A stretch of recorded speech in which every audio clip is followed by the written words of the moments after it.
ನಮಸ್ಕಾರ ಎಲ್ಲರಿಗೂ ಸ್ವಾಗತ. ಇವತ್ತಿನ ರಾಮಾಯಣದ ಚರ್ಚೆಗೆ ಸಂಕ್ಷೇಪ ರಾಮಾಯಣದ ವಾಲ್ಮೀಕಿ ರಾಮಾಯಣದ ಮೊದಲನೇ ಅಧ್ಯಾಯ.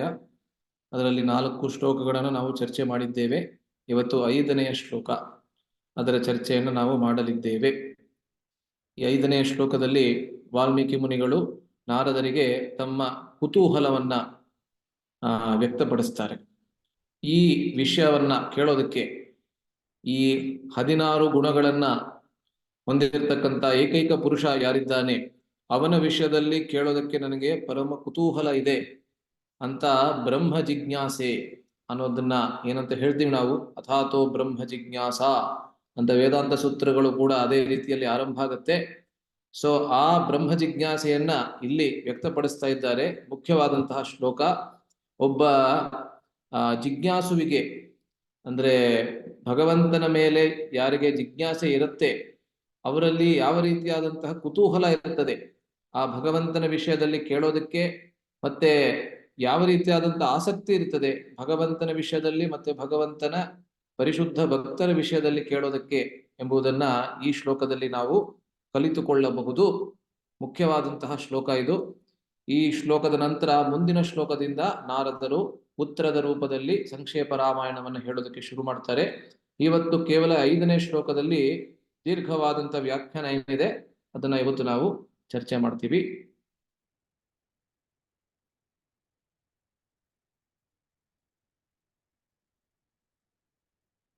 ದಯವಿಟ್ಟು ಹೇಳಿ.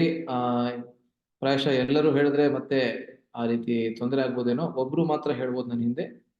ಯಾರಾದ್ರೂ ಹೇಳ್ತೀರಾ? ಲಾಸ್ಟ್ ಟೈಮ್ ಚಂದ್ರಮೌಳಿ ಪ್ರೋ ಹೇಳಿದ್ರೆ ಅನ್ಸುತ್ತೆ. ಇವತ್ತು ಬೇರೆ ಯಾರಾದ್ರೂ ನನ್ನ ಹಿಂದೆ ಒಬ್ರು ಮಾತ್ರ ಹೇಳ್ಬೋದು. ಯಾರು ಹೇಳ್ತೀರಾ? ವಾಸು ಪ್ರೋನ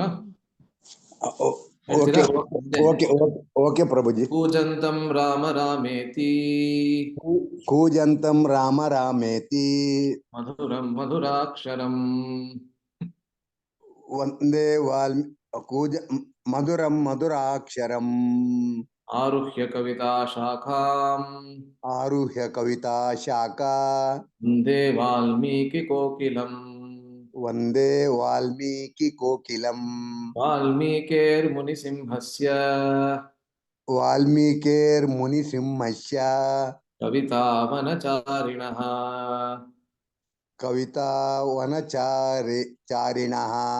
ಶೃಣ್ವನ್ ರಾಮಕಥಾನಾದಂ ಯಾತಿ ಪರಾಂ ಗತಿಂ ಕೋನಯಾತಿ ಪರಾಯಣಂ ಯಪ್ಪಿಬನ್ ಸತತಂ ರಾಮ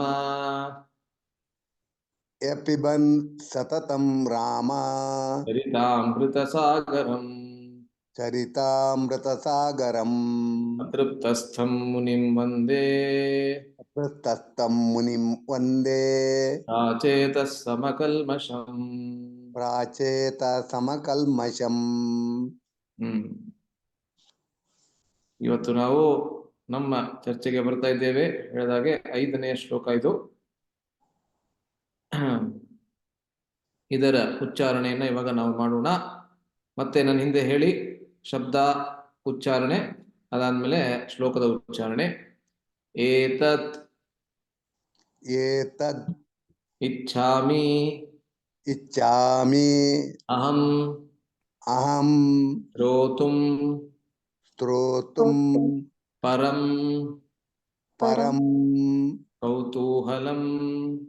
ಕೌತೂಹಲಂ ಹಿ ಮೇ ಮಹರ್ಷೇ ತ್ವಂ ಸಮರ್ಥಃ ಅಸಿ ಜ್ಞಾತುಂ ಏವಂ ವಿಧಂ ನರಂ ಏತದಿಚ್ಛಾಮ್ಯಹಂ ಶ್ರೋತುಂ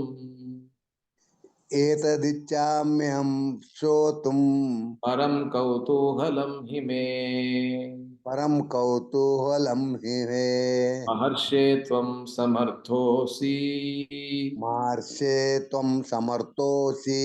ಜ್ಞಾತುಮೇವಂ ವಿಧಂ ನರಂ ज्ञातुमेवं विदं नरम् एतदिच्छाम्यहं श्रोतुम् एतदिच्छाम्यहं श्रोतुं परं कौतूहलं हि मे परं कौतूहलं हि महर्षे त्वं समर्थोऽसि महर्षे त्वं समर्थोऽसि ज्ञातुमेवं विधं नरम् ज्ञातुमेवं विदं नरम् ಧನ್ಯವಾದಗಳು. ಬೇರೆಯವರು ಯಾರಾದ್ರೂ ಇಬ್ರು ದಯವಿಟ್ಟು ಉಚ್ಚಾರಣೆಯನ್ನ ಮಾಡ್ತೀರಾ ವಾಸುಪ್ರವನ್ನ ಬಿಟ್ಟು?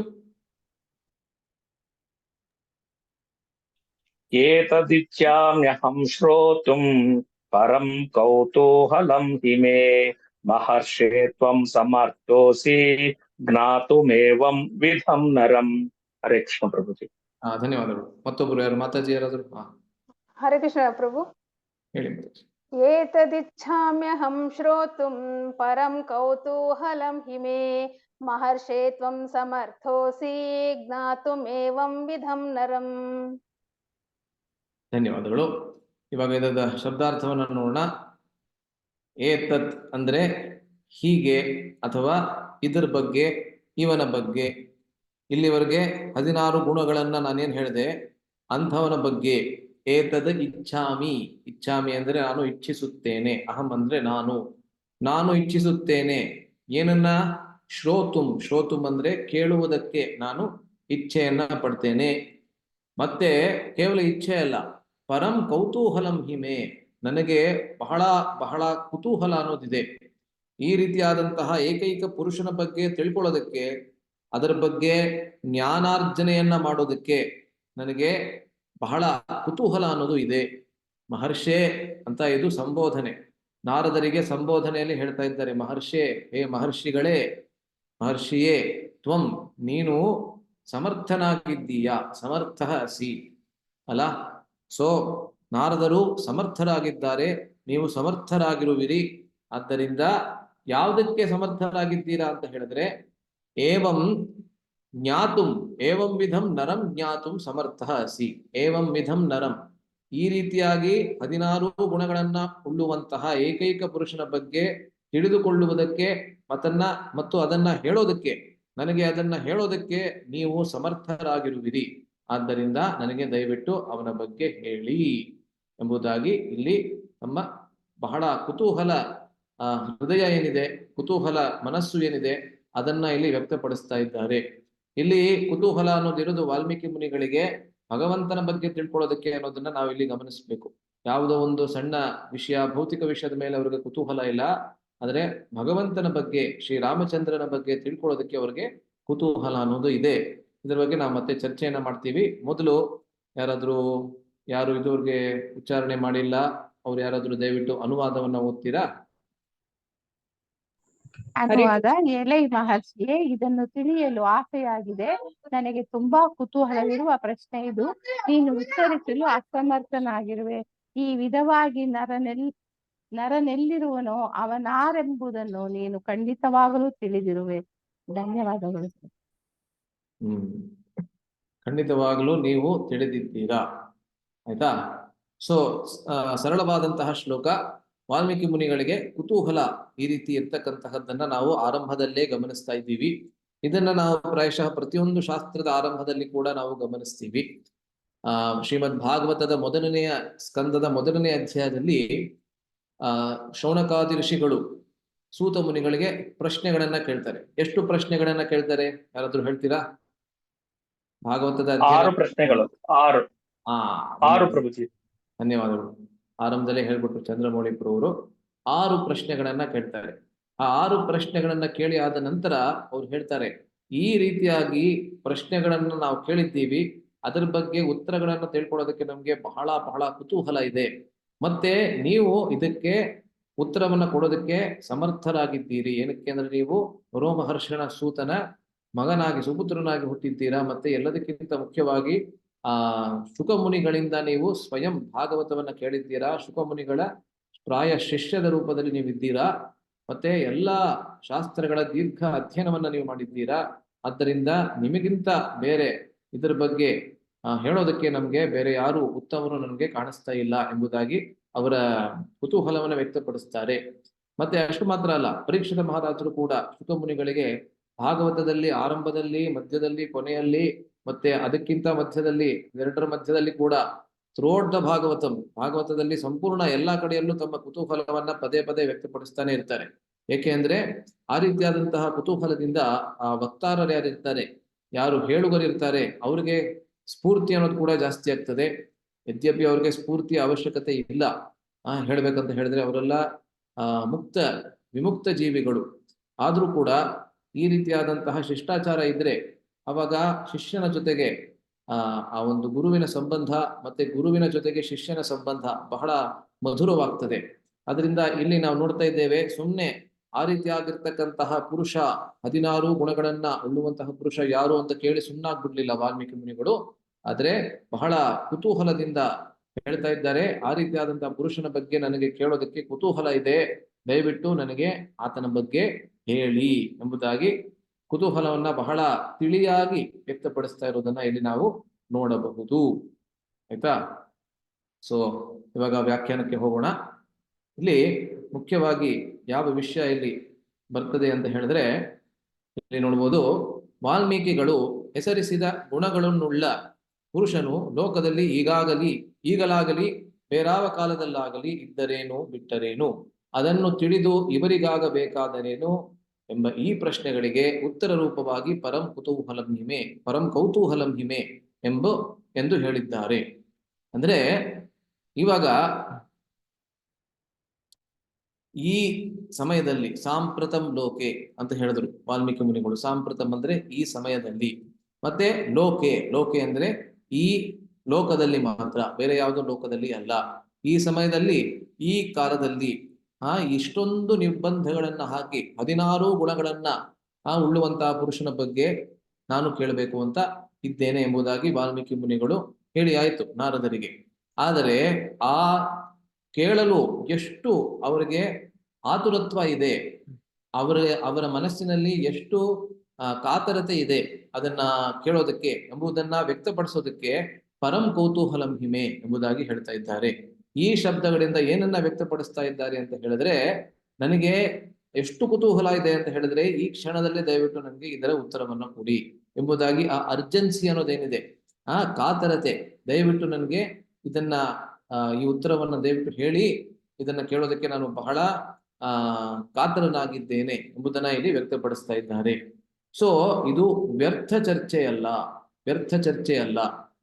ಏಕೆ ಅಂತ ಹೇಳಿದ್ರೆ, ವೇದಾಂತಿಗೆ ಇರಬೇಕಾದ ಸಹಜ ಬ್ರಹ್ಮ ಕುತೂಹಲ ಹೇಗಿರಬೇಕು ಒಬ್ಬ ವೇದಾಂತಿಗೆ ಅಥವಾ ಭಗವಂತನನ್ನ ಅರಿಸುತ್ತಿರುವಂತಹ ಒಬ್ಬ ವ್ಯಕ್ತಿಗೆ ಯಾವ ರೀತಿಯಾದಂತಹ ಕುತೂಹಲ ಇರಬೇಕು?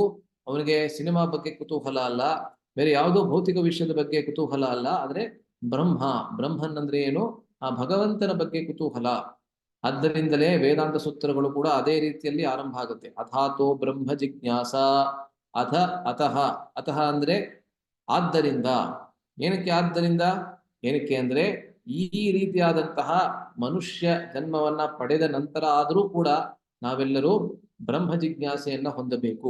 ಬ್ರಹ್ಮನ ಬಗ್ಗೆ, ಆ ಭಗವಂತ ಯಾರು, ಈ ಯಾವ ಪ್ರತ್ಯಕ್ಷ ಪ್ರಮಾಣಕ್ಕೆ ನಾವು ಒಳಗಾಗ್ತೀವಿ ಅದಕ್ಕೆ ಮಿಗಿಲಾಗಿ ಯಾವ್ದಾದ್ರು ಪ್ರಮಾಣ ಇದೆಯಾ, ಅದಕ್ಕೆ ಮಿಗಿಲಾಗಿ ಭಗವಂತ ಅನ್ನೋನು ಯಾರು ಇದ್ದಾನ, ಆ ಬ್ರಹ್ಮನ್ ಅಂದ್ರೆ ಏನು, ಈ ರೀತಿಯಾದಂತಹ ಪ್ರಶ್ನೆಗಳಿಗೆ ನಾವು ಬ್ರಹ್ಮ ಜಿಜ್ಞಾಸ. ಆದ್ದರಿಂದ ಇಲ್ಲಿ ನಾವು ನೋಡ್ತಾ ಇದ್ದೀವಿ, ವಾಲ್ಮೀಕಿ ಮುನಿಗಳು ಕುತೂಹಲವನ್ನ ವ್ಯಕ್ತಪಡಿಸ್ತಾ ಇದ್ದಾರೆ. ಆದ್ರೆ ಸಾಮಾನ್ಯವಾದಂತಹ ಕುತೂಹಲ ಅಲ್ಲ ಅದು, ಆದರೆ ಭಗವಂತನ ವಿಷಯದಲ್ಲಿ ಕೇಳೋದಕ್ಕೆ, ಭಗವಂತನ ವಿಷಯದಲ್ಲಿ ಜ್ಞಾನಾರ್ಜನೆಯನ್ನ ಮಾಡ್ಕೊಳ್ಳೋದಕ್ಕೆ ಅವರು ಕುತೂಹಲವನ್ನ ವ್ಯಕ್ತಪಡಿಸ್ತಾ ಇದ್ದಾರೆ. ಸೊ ಕಿಂ ಕಾರಣಂ ಬ್ರಹ್ಮ ಕುತಸ್ಮ ಜಾತಾಹ, ಇದು ಶ್ವೇತಾಶ್ವತರ ಉಪನಿಷತ್ತಿನಲ್ಲಿ ಬರುವಂತಹ ವಾಕ್ಯ. ಈ ರೀತಿಯಾದಂತಹ ಪ್ರಶ್ನೆಗಳನ್ನ ಶ್ವೇತಕೇತು ಎಂಬುವನು ತನ್ನ ತಂದೆಯಾದಂತಹ ತಂದೆಗೆ ಕೇಳ್ತಾನೆ. ಆ ತಂದೆ ಹೆಸರು ನನಗೆ ನೆನಪಿಗೆ ಬರ್ತಾ ಇಲ್ಲ, ಆದ್ರೆ ತಂದೆಗೆ ಕೇಳ್ತಾನೆ. ಕಿಂ ಕಾರಣಂ, ಈ ಸಮಸ್ತವಾದಂತಹ ಲೋಕಕ್ಕೆ ಏನು ಕಾರಣ? ಯಾವ್ದಾದ್ರು ಕಾರಣ ಅನ್ನೋರು ಯಾರಾದ್ರೂ ಪುರುಷ ಇದ್ದಾನೆಯೇ, ಅಥವಾ ಈ ಭೌತಿಕ ಪ್ರಕೃತಿಯೇ ಮೂಲ ಕಾರಣವೇ? ಬ್ರಹ್ಮ ಅಂತ ಪ್ರಶ್ನೆ ಕೇಳ್ತಾ ಇದ್ದಾನೆ. ಆ ಬ್ರಹ್ಮ ಅಂತ ಪರಮ ಪುರುಷ ಯಾರಿದ್ದಾನೆ, ಪರಬ್ರಹ್ಮನ್ ಅಂತ, ಅವನು ಇದಕ್ಕೆಲ್ಲ ಕಾರಣವೇ, ಅಥವಾ ಭೌತಿಕ ಪ್ರಕೃತಿಯೇ ಎಲ್ಲದಕ್ಕೂ ಮೂಲ ಕಾರಣವೇ? ಕುತಸ್ಮ ಜಾತಾಹ, ಎಲ್ಲಿಂದ ಇದೆಲ್ಲವೂ ಬಂತು? ನಾವು ಈ ಲೋಕವನ್ನ ಗಮನಿಸಿದರೆ ಎಲ್ಲವೂ ಕೂಡ ಬಹಳ ವಿಸ್ಮಯವಾಗಿ ನಮ್ಗೆ ತೋರುತ್ತೆ. ಪ್ರತಿ ದಿವಸ ಬೆಳಿಗ್ಗೆ ಸೂರ್ಯೋದಯ ಅದೇ ಸಮಯಕ್ಕೆ ಆಗತ್ತೆ, ಮತ್ತೆ ಸೂರ್ಯಾಸ್ತ ಅದೇ ಸಮಯಕ್ಕೆ ಆಗ್ತದೆ. ಎಲ್ಲವೂ ಬಹಳ ವ್ಯವಸ್ಥಿತ ರೂಪದಲ್ಲಿ ಎಲ್ಲ ನಡೀತಾ ಇರತಕ್ಕಂತೆ ನಮ್ಗೆ ಆಭಾಸವಾಗ್ತದೆ. ಇದು ಹೇಗೆ ಸಾಧ್ಯ? ಯಾರಾದ್ರೂ ಇದನ್ನ ನಡೆಸ್ತಾನೆ ಇರಬೇಕು. ಅದರಿಂದ ಯಾರು ಇದನ್ನ ನಡೆಸ್ತಾ ಇದ್ದಾನೆ ಆ ಪುರುಷನ ಬಗ್ಗೆ ನಾವು ತಿಳ್ಕೊಳ್ಳೋದಕ್ಕೆ ಜಿಜ್ಞಾಸೆ ಏನಿದೆ ಅದು ಬ್ರಹ್ಮ ಜಿಜ್ಞಾಸೆ. ಬ್ರಹ್ಮವನ್ನು ಬಿಟ್ಟು ತಿಳಿದ ಬೇರೆ ಎಲ್ಲಾ ಜ್ಞಾನವು ವ್ಯರ್ಥವೇ. ಅಜ್ಞಾನಂ ಯದತೋನ್ಯಥ 13ನೇ ಅಧ್ಯಾಯದಲ್ಲಿ 8ನೇ ಶ್ಲೋಕದಿಂದ 12ನೇ ಶ್ಲೋಕದಲ್ಲಿ ಅಮಾನಿತ್ವಂ ಅದಂಭಿತ್ವಂ ಅಹಿಂಸಾ ಕ್ಷಾಂತಿರಾರ್ಜವಂ ಈ ರೀತಿ ಸುಮಾರು 4 ಶ್ಲೋಕಗಳಲ್ಲಿ ಕೃಷ್ಣ ಪರಮಾತ್ಮ ಅರ್ಜುನನಿಗೆ ಇದೆಲ್ಲವೂ ಕೂಡ ಜ್ಞಾನ ಅಂತ ಹೇಳ್ತಾನೆ. ಜ್ಞಾನದ ಬೇರೆ ಬೇರೆ ಅಂಶಗಳು, ಜ್ಞಾನದ ಬೇರೆ ಬೇರೆ ವಸ್ತುಗಳು ಏನು ಅಂತ ಹೇಳಿದ್ರೆ ಅಮಾನಿತ್ವ, ಅದಂಭಿತ್ವ ಈ ರೀತಿ ಹೇಳ್ತಾನೆ. ಅದೆಲ್ಲವನ್ನ ಹೇಳಿ ಆದ ನಂತರ ಕೊನೆಯ ಶ್ಲೋಕದ ಕೊನೆಯ ಸಾಲಿನಲ್ಲಿ ಅಜ್ಞಾನಂ ಯದತೋನ್ಯಥ, ಇದನ್ನ ಬಿಟ್ಟು ಈ ಎಲ್ಲಾ ವಿಷಯಗಳು ಯಾವ ಯಾವ ವಿಷಯಗಳನ್ನ 4 ಶ್ಲೋಕಗಳಲ್ಲಿ ನಾನು ನಿನಗೆ ಹೇಳಿದ್ದೇನೆ ಅರ್ಜುನ, ಇದೆಲ್ಲವನ್ನ ಬಿಟ್ಟು ಬೇರೆ ಎಲ್ಲ ಏನಿದೆ ಅದೆಲ್ಲವೂ ಕೂಡ ಅಜ್ಞಾನ ಅಂತ ಹೇಳ್ಬಿಡ್ತಾನೆ. ಅದನ್ನ ತಳ್ಳಿ ಹಾಕ್ಬಿಡ್ತಾನೆ. ಇದನ್ನ ಕೇಳಬೇಕಾದ್ರೆ ನಮ್ಗೆ ಒಂದೊಂದ್ಸತಿ ನಮ್ಗೆ ಶಾಕ್ ಆಗ್ಬೋದು. ಏನಕ್ಕೆ ಬೇರೆ ಎಲ್ಲ ನಾನು BA ಓದಿದ್ದೀನಿ, ನಾನು MA ಓದಿದ್ದೀನಿ, ಇಂಜಿನಿಯರಿಂಗ್ ಮಾಡಿದ್ದೀನಿ, ಮೆಡಿಕಲ್ ಮಾಡಿದ್ದೀನಿ, ಇಲ್ಲೆಲ್ಲ ಓದಿದ್ದು ಎಲ್ಲ ಅಜ್ಞಾನನ ಅಂತ. ಅದು ಕಾಂಟೆಕ್ಸ್ಚುಯಲ್ ಆಗಿ ನಾವು ಅರ್ಥ ಮಾಡ್ಕೋಬೇಕು, ಪ್ರಾಸಂಗಿಕವಾಗಿ. ಭಗವದ್ಗೀತೆಯ ದೃಷ್ಟಿಯಿಂದ ನೋಡಿದ್ರೆ ಹೌದು ಅದು ಅಜ್ಞಾನ. ಏನಕ್ಕೆ ಅಂತ ಹೇಳಿದ್ರೆ ನಮ್ಮ ಮೂಲವಾದಂತಹ ಯಾವ ಸಮಸ್ಯೆಗಳಿದೆ ಈ ಲೋಕದಲ್ಲಿ ಆ ಸಮಸ್ಯೆಗಳಿಗೆ ಪರಿಹಾರವನ್ನ ಯಾವುದೂ ಕೂಡ ಈ ರೀತಿಯಾದಂತಹ ಅಲ್ಪಜ್ಞಾನ ನಮ್ಗೆ ಕೊಡೋದಕ್ಕೆ ಸಾಧ್ಯವಿಲ್ಲ. ಆದ್ದರಿಂದ ಅಜ್ಞಾನ ಅಂತ ಕೃಷ್ಣ ಪರಮಾತ್ಮ ಅಲ್ಲಿ ಹೇಳ್ತಾ ಇದ್ದಾನೆ. ಅದರಿಂದ ಬ್ರಹ್ಮ ಜಿಜ್ಞಾಸೆ ಅನ್ನೋದನ್ನ ಬಿಟ್ಟು ಬೇರೆ ಎಲ್ಲ ಕೂಡ ಅಜ್ಞಾನ. ಏನಕ್ಕೆ ಅಂದ್ರೆ ನಮ್ಮ ಪರಮ ನಿಷ್ಕರ್ಷಕ್ಕೆ ಅದು ಕಾರಣವಾಗೋದಿಲ್ಲ. ಋಷಿಗಳಿಗೆ ಇರಬೇಕಾದ ಕುತೂಹಲ ಇದು, ಅದರಲ್ಲೂ ಗುರುಮುಖೇನ ಕೇಳುವ ಕುತೂಹಲ ಇದು ಬಹಳ ಮುಖ್ಯ. ಋಷಿಗಳಿಗೆ ಈ ರೀತಿಯಾದಂತಹ ಕುತೂಹಲ ಇರಲೇಬೇಕು. ಆದರೆ ಮುಖ್ಯವಾಗಿ ಗುರುಮುಖೇನ, ಗುರುಗಳಿಂದ ಇದಕ್ಕೆ ಉತ್ತರಗಳನ್ನ ಪಡೆದುಕೊಳ್ಳುವಂತಹ ಕುತೂಹಲ. ಗುರುಗಳಿಗೆ ಪ್ರಾಮಾಣಿಕವಾದಂತಹ ಪ್ರಶ್ನೆಗಳನ್ನ ಮಾಡಿ ಆ ಪ್ರಶ್ನೆಗಳಿಗೆ ಪ್ರಾಮಾಣಿಕವಾದಂತಹ ಉತ್ತರವನ್ನ ಪ್ರಾಮಾಣಿಕವಾದಂತಹ ಹೃದಯದಿಂದ ಕೇಳುವುದಕ್ಕೆ ಯಾವ ಕುತೂಹಲ ಇದೆ, ಇದು ಋಷಿಮುನಿಗಳಲ್ಲಿ ಇರಬೇಕಾದಂತಹ ಕುತೂಹಲ. ಆದ್ದರಿಂದ ಈ ಕುತೂಹಲ ಬಹಳ ಸಮ್ಮತವಾದಂತಹದ್ದು ಎಂಬುದಾಗಿ ಇಲ್ಲಿ ಚರ್ಚೆ. ಇವಾಗ ಮುಂದಕ್ಕೆ ಒಂದು ಮುಖ್ಯವಾದಂತಹ ವಿಷಯವನ್ನ ಇಲ್ಲಿ ಆಚಾರ್ಯರು ಚರ್ಚೆ ಮಾಡ್ತಾರೆ. ಇಲ್ಲಿ ಅದನ್ನ ನಾವು ಚರ್ಚೆ ಮಾಡ್ತೀವಿ, ದಯವಿಟ್ಟು ಗಮನದಿಂದ ಕೇಳಿ. ಈ ವಿಷಯ ಏನಿದೆ, ಈ ವಿಷಯವನ್ನ ಯಾರು ರಾಮಾಯಣದ ಶ್ರವಣವನ್ನ ಬಹಳ ಪ್ರಾಮಾಣಿಕವಾದಂತಹ ವಕ್ತಾರರಿಂದ ಮಾಡೋದಿಲ್ಲ, ಅವರು ಈ ರೀತಿಯಾದಂತಹ ವಿಷಯಗಳನ್ನ ಪ್ರತಿಪಾದಿಸ್ತಾರೆ. ಅಂಥವರಿಗೆ ತಕ್ಕ ಮಟ್ಟಕ್ಕೆ ಉತ್ತರವನ್ನ ಇಲ್ಲಿ ಕೊಟ್ಟಿದ್ದಾರೆ. ಏನದು ವಿಷಯ ಇಲ್ಲಿ ನೋಡಿ. ಪ್ರಶ್ನೆಯನ್ನು ನರನೊಬ್ಬನ ವಿಷಯದಲ್ಲಿ ಕೇಳಿದ್ದರಿಂದ ಇಲ್ಲಿ ಬ್ರಹ್ಮ ಜಿಜ್ಞಾಸೆಯಲ್ಲಿ ಎಂಬುದು ಒಂದು ಪ್ರಶ್ನೆ. ಯಾಕೆಂದ್ರೆ ಇಲ್ಲಿ ನೋಡಿ ಶ್ಲೋಕದಲ್ಲಿ ಏನಿದೆ, ಜ್ಞಾತುಮೇವಂ ವಿಧಂ ನರಂ. ನರ ಅಂದ್ರೆ ಏನು? ನರ ಅಂದ್ರೆ ಏನು? ನರ ಅಂದ್ರೆ ಮನುಷ್ಯ. ಅಲ್ಲ, ಮನುಷ್ಯ ಬಹಳ ಸ್ಪಷ್ಟ ಕನ್ನಡದಲ್ಲೂ ಇದೆ, ಸಂಸ್ಕೃತದ ಶಬ್ದ ನರ. ಅದರಿಂದ ಜ್ಞಾತುಮೇವಂ ವಿಧಂ ನರಂ ಅಂತ ಹೇಳ್ತಾ ಇದ್ದಾರೆ ವಾಲ್ಮೀಕಿ ಮುನಿಗಳು, ಬಹಳ ಸ್ಪಷ್ಟವಾಗಿ ನರ ಅಂತ ಹೇಳ್ತಾ ಇದ್ದಾರೆ. ಹಾಗಾದ್ರೆ ರಾಮಚಂದ್ರ ನರ, ಮನುಷ್ಯನ ಅಥವಾ ವಾಲ್ಮೀಕಿ ಮುನಿಗಳು ಕೇಳಿದ್ದು ಒಬ್ಬ ಸಾಮಾನ್ಯವಾದಂತಹ ಮನುಷ್ಯನ ಬಗ್ಗೆ, ಆದರೆ ನಾರದರು ಹೇಳಿದ್ದು ರಾಮನಂತೆ ಒಬ್ಬ ಭಗವಂತನ ಬಗ್ಗೆನಾ, ಅಥವಾ ರಾಮಚಂದ್ರ ಮನುಷ್ಯನೇನಾ ಎಂಬುದಾಗಿ ಒಂದು ಪ್ರಶ್ನೆಯನ್ನ ಭೌತಿಕವಾದಿಗಳು, ಯಾರು ರಾಮಾಯಣದ ಶ್ರವಣವನ್ನಾಗಲಿ ರಾಮಾಯಣದ ಓದುವನ್ನ ರಾಮಾಯಣವನ್ನ ಪ್ರಾಮಾಣಿಕವಾದಂತಹ ಆಚಾರ್ಯರ ವ್ಯಾಖ್ಯಾನಗಳ ಜೊತೆಗೆ ಓದೋದಿಲ್ಲ, ಅಂಥವ್ರು ಈ ಪ್ರಶ್ನೆಯನ್ನ ಕೇಳ್ತಾರೆ. ಅದಕ್ಕೆ ಏನು ಉತ್ತರವನ್ನ ಕೊಡ್ತಾರೆ ಇಲ್ಲಿ ನೋಡ್ಬೋದು ನೀವು. ಇಲ್ಲಿ ಒಂದು ಮರ್ಮ ಅಡಗಿದೆ, ಇಲ್ಲಿ ಒಂದು ಮರ್ಮ ಇದೆ. ಏನಕ್ಕೆ ನರ ಎಂಬಂತಹ ಶಬ್ದವನ್ನ ಅವರು ಉಪಯೋಗಿಸ್ತಾ ಇದ್ದಾರೆ ಎಂಬುದಕ್ಕೆ. ಸೊ ಭಾಗವತದಲ್ಲಿ ಒಂದು ಬಹಳ ಮುಖ್ಯವಾದಂತಹ ಒಂದು ವಾಕ್ಯ ಬರ್ತದೆ, ಮರ್ತ್ಯಾವತಾರಸ್ತ್ವಿಹ ಮರ್ತ್ಯ ಶಿಕ್ಷಣಂ.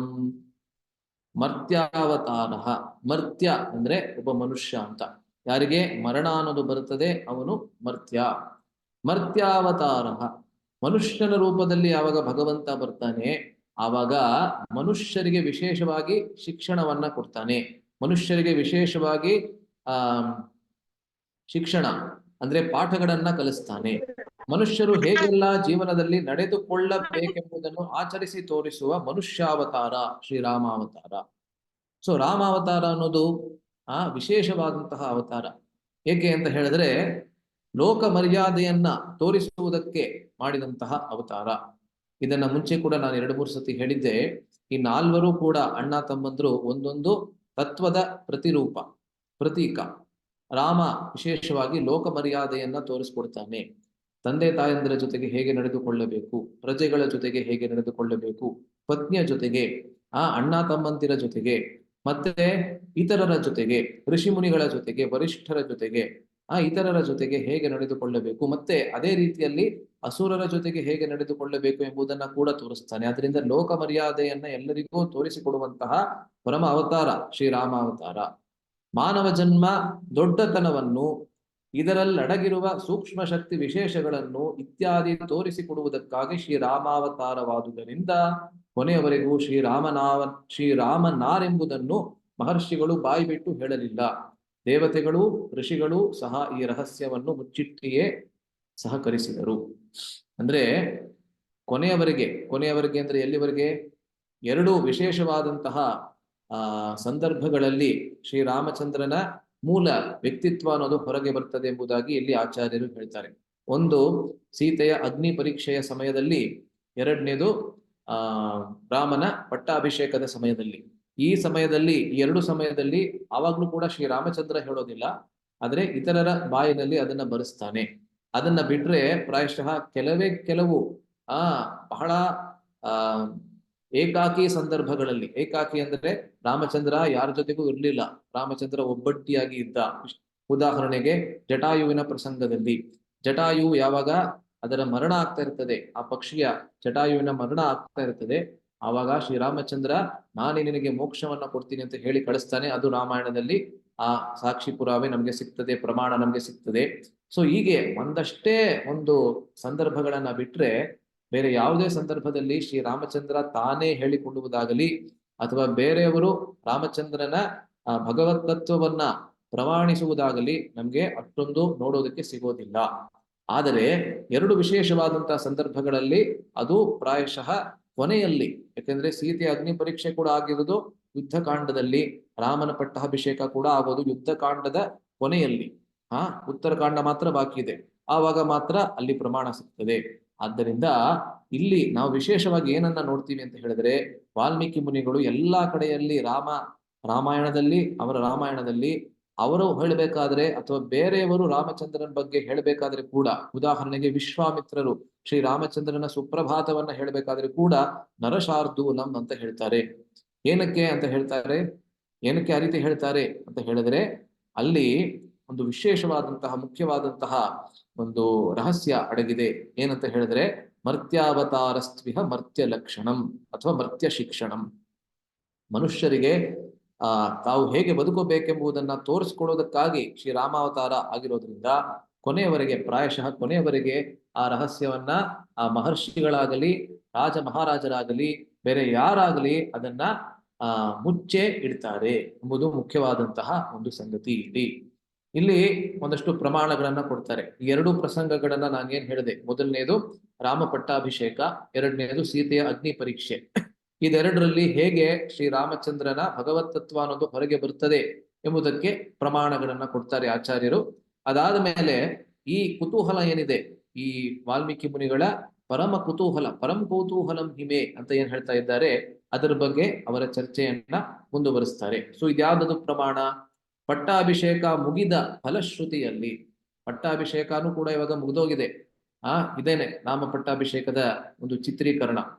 ರಾಮ ಪಟ್ಟಾಭಿಷೇಕದಲ್ಲಿ ಎಲ್ಲಾ ಋಷಿಮುನಿಗಳು, ದೇವತೆಗಳು ಎಲ್ಲರೂ ಬಂದು ಅದರಲ್ಲಿ ಭಾಗವಹಿಸ್ತಾರೆ. ರಾಮಚಂದ್ರನ ಆ ಒಂದು ದರ್ಬಾರ್ನಲ್ಲಿ, ಆ ಒಂದು ಸಭೆಯಲ್ಲಿ ಯಾರ್ಯಾರಿದ್ರು ಅಂತ ಅದರ ಒಂದು ಸೂಚಿಯನ್ನ ಕೊಡ್ಬೇಕಾದ್ರೆ ವಾಲ್ಮೀಕಿ ಮುನಿಗಳು ಪ್ರಾಯಶಃ ಇದು ಕೊಡೋದಕ್ಕೆ ನನ್ನಿಂದ ಸಾಧ್ಯವೇ ಆಗೋದಿಲ್ವೇನೋ ಅಂತ ಅಷ್ಟು ದೊಡ್ಡ ಸೂಚಿ ಇದೆ ಎಂಬುದಾಗಿ ಹೇಳ್ತಾರೆ.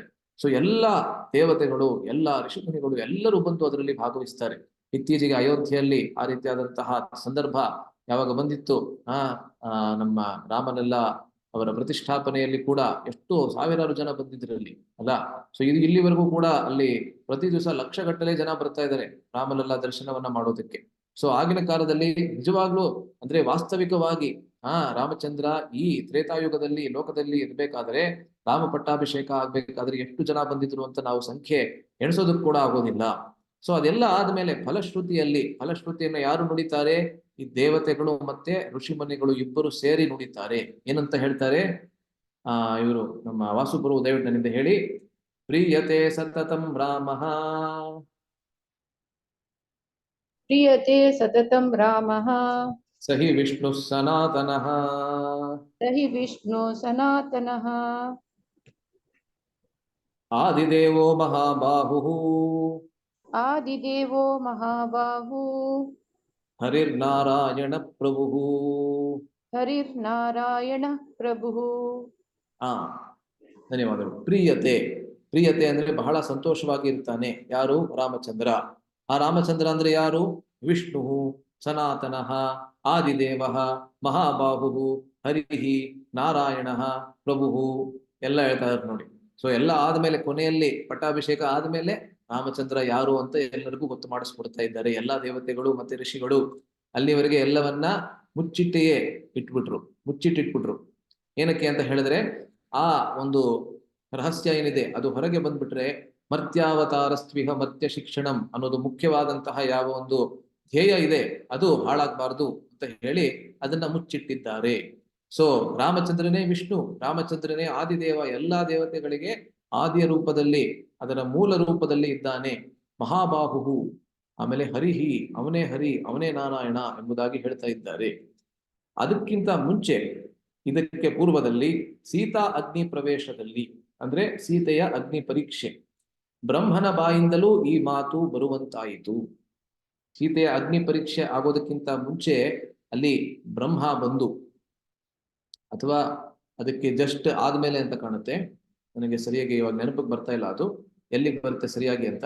ಆದ್ರೆ ಅಲ್ಲಿ ಬ್ರಹ್ಮ ಒಟ್ಟಿನಲ್ಲಿ ಬಂದಾಗ ಅವನು ಹೇಳ್ತಾನೆ, ಉಪೇಕ್ಷಸೇಚ ವೈದೇಹಿ ಮಾನುಷ ಪ್ರಾಕೃತೋ ಯಥಾ. ಪ್ರಾಕೃತಃ ಮಾನುಷ, ಪ್ರಾಕೃತಃ ಅಂದ್ರೆ ಒಬ್ಬ ಸಾಮಾನ್ಯವಾದಂತಹ ಮನುಷ್ಯನ ತರಹ ನೀನು ಸೀತೆಯ ಉಪೇಕ್ಷೆಯನ್ನ ಹೀಗೆ ಮಾಡಬಹುದೇ? ನಿನ್ನ ಹೆಂಡತಿಯನ್ನ 1 ವರ್ಷ ಬೇರೆ ಎಲ್ಲೋ ಬಿಟ್ಟಿದ್ದೀಯಾ, ಅಥವಾ ನಿನ್ನ ಹೆಂಡತಿ ಬೇರೆ ಎಲ್ಲೋ ಇದ್ಲು ಅಂತ ಅವಳಿಂದ ಅಗ್ನಿ ಪರೀಕ್ಷೆಯನ್ನ ಮಾಡಿಸುವುದೇ? ಅವಳಲ್ಲಿ ನಿನಗೆ ವಿಶ್ವಾಸ ಅನ್ನೋದು, ಅವಳಲ್ಲಿ ಸ್ವಲ್ಪನಾದ್ರೂ ನಂಬಿಕೆ ಅನ್ನೋದು ಬೇಡವೇ ಎಂಬುದಾಗಿ ಬ್ರಹ್ಮ ಶ್ರೀ ರಾಮಚಂದ್ರನಿಗೆ ಕೇಳುವಂತೆ ಈ ರಾಮಚಂದ್ರನ ಬ್ರಹ್ಮನ ಬಾಯಿಂದಲೇ ಶ್ರೀ ರಾಮಚಂದ್ರನ ಆ ಒಂದು ಭಗವಂತ ತತ್ವ ಏನಿದೆ ಅದನ್ನ ಹೊರಗೆ ತರ್ತಾನೆ.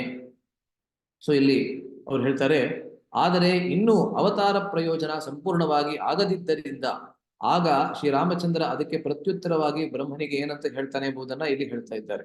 ಏಕೆ ಅಂದ್ರೆ ಇನ್ನೂ ಅವತಾರ ಪ್ರಯೋಜನ ಸಂಪೂರ್ಣವಾಗಿ ಆಗಿಲ್ಲ ಅವರ ಪ್ರಕಾರ. ಯದ್ಯಪಿ ರಾವಣನ ಸಂಹಾರ ಆಗಿದೆ, ಆದ್ರೂ ಕೂಡ ಶ್ರೀರಾಮಚಂದ್ರನ ಮನಸ್ಸಿನಲ್ಲಿ ಇರುವಂತಹದ್ದು ಏನು ಅಂತ ಹೇಳಿದ್ರೆ ಇನ್ನು ಸಂಪೂರ್ಣವಾಗಿ ಅವತಾರ ಪ್ರಯೋಜನ ಆಗಿಲ್ಲ. ಆದ್ದರಿಂದ ಶ್ರೀರಾಮಚಂದ್ರನು ಅದೊಂದು ತನಗೆ ಗೊತ್ತಿಲ್ಲವೆಂದು, ತನ್ನ ದೃಷ್ಟಿಯಲ್ಲಿ ತಾನೀಗ ಇನ್ನೂ ದಶರಥ ಪುತ್ರನಾದ ಮಾನುಷ ರಾಮನೆಂದು, ಆದರೆ ತಾನು ಬೇರಾರೋ ಆಗಿದ್ದರೆ ಅದಾರೆಂದು, ಅದ್ಯಾರು ಎಂದು, ಎಲ್ಲಿಂದ ಬಂದವನೆಂದು, ಏಕೆ ಬಂದವನೆಂದು ಗೊತ್ತಿದ್ದರೆ ಹೇಳಬೇಕೆಂದು ಬ್ರಹ್ಮನಿಗೆ ಅಪ್ಪಣೆ ಕೊಟ್ಟ ಮೇಲೆಯೇ ರಾಮನು ಸಾಕ್ಷಾತ್ ವಿಷ್ಣು ಎಂದು ಬ್ರಹ್ಮನು ಹೇಳುತ್ತಾನೆ. ಅಂದ್ರೆ ಬ್ರಹ್ಮ ಕೇಳ್ಬಿಟ್ಟ, ಉಪೇಕ್ಷಸೆ ಚ ವೈದೇಹಿಂ ಮಾನುಷಃ ಪ್ರಾಕೃತೋ ಯಥಾ. ಒಬ್ಬ ಸಾಮಾನ್ಯವಾದಂತ ಮನುಷ್ಯನ ತರಹ ವೈದೇಹಿ ಅಂದ್ರೆ ಸೀತೆಯ ಉಪೇಕ್ಷೆಯನ್ನ ಈ ರೀತಿ ಮಾಡಬಹುದೇ ಅಂತ. ಅದಕ್ಕೆ ರಾಮಚಂದ್ರ ಹೇಳ್ತಾ ಇದ್ದಾನೆ, ಸಾಮಾನ್ಯವಾದಂತ ಮನುಷ್ಯನೇ ನಾನು. ಯಾರು ಹೇಳಿದ್ದು ನಾನು ಬೇರೆ ಯಾರು ಅಂತ? ನಾನು ಬೇರೆ ಯಾರೋ ಆಗಿದ್ರೆ ನಿನಗೆ ನನ್ನ ಬಗ್ಗೆ ನನಗಿಂತ ಚೆನ್ನಾಗಿ ನಿನಗೆ ನನ್ನ ಬಗ್ಗೆ ಗೊತ್ತಿರಬೇಕು. ಅದರಿಂದ ನೀನ್ ಯಾರು ನಾನು ಅಂತ ಹೇಳು ಇವಾಗ. ಅವಾಗ ಬ್ರಹ್ಮ ರಾಮನಿಂದ ಅಪ್ಪಣೆ ಪಡೆದು ಅದಾದ್ಮೇಲೆ ಎಲ್ಲರಿಗೂ 3 ಲೋಕಗಳಿಗೆ ತಿಳಿಯುವಂತೆ ಹೇಳ್ತಾನೆ. ಏನ್ ಹೇಳ್ತಾನೆ ದಯವಿಟ್ಟು ಹೇಳಿ. ಆತ್ಮಾನಮ್ಮನ್, ಇದು 1 ನಿಮಿಷ, ಇದು ಮೊದಲು ರಾಮಚಂದ್ರ ಹೇಳುವಂತ ವಾಕ್ಯ. ಅದಾದ್ಮೇಲೆ ಮುಂದಿಂದು ಈ 2ನೇ ಶ್ಲೋಕ ಏನಿದೆ ಇದು ಬ್ರಹ್ಮ ಹೇಳುವಂತ ವಾಕ್ಯ. ಸೊ ರಾಮಚಂದ್ರ ಮೊದಲು ಏನ್ ಹೇಳ್ತಾನೆ? ಆತ್ಮಾನಂ ಮಾನುಷಂ ಮನ್ಯೇ. ಆತ್ಮಾನಂ ಮಾನುಷೇ ಮನ್ಯೇ ರಾಮಂ ದಶರಥಾತ್ಮಜಂ ರಾಮಂ ದಶರಥಾತ್ಮನಂ ಯೋಹಂ ಯಸ್ಯ ಯತಶ್ಚಾಹಂ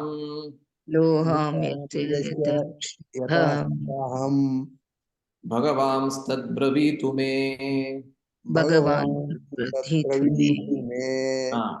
ಆತ್ಮಾನಂ ಮಾನುಷಂ ಮನ್ಯೆ, ನಾನು ಮನುಷ್ಯ ಅಂತಾನೆ ನಾನು ತಿಳ್ಕೊಂಡಿದ್ದೀನಿ ಎಂಬುದಾಗಿ ರಾಮಚಂದ್ರ ಹೇಳ್ತಾ ಇದ್ದಾನೆ.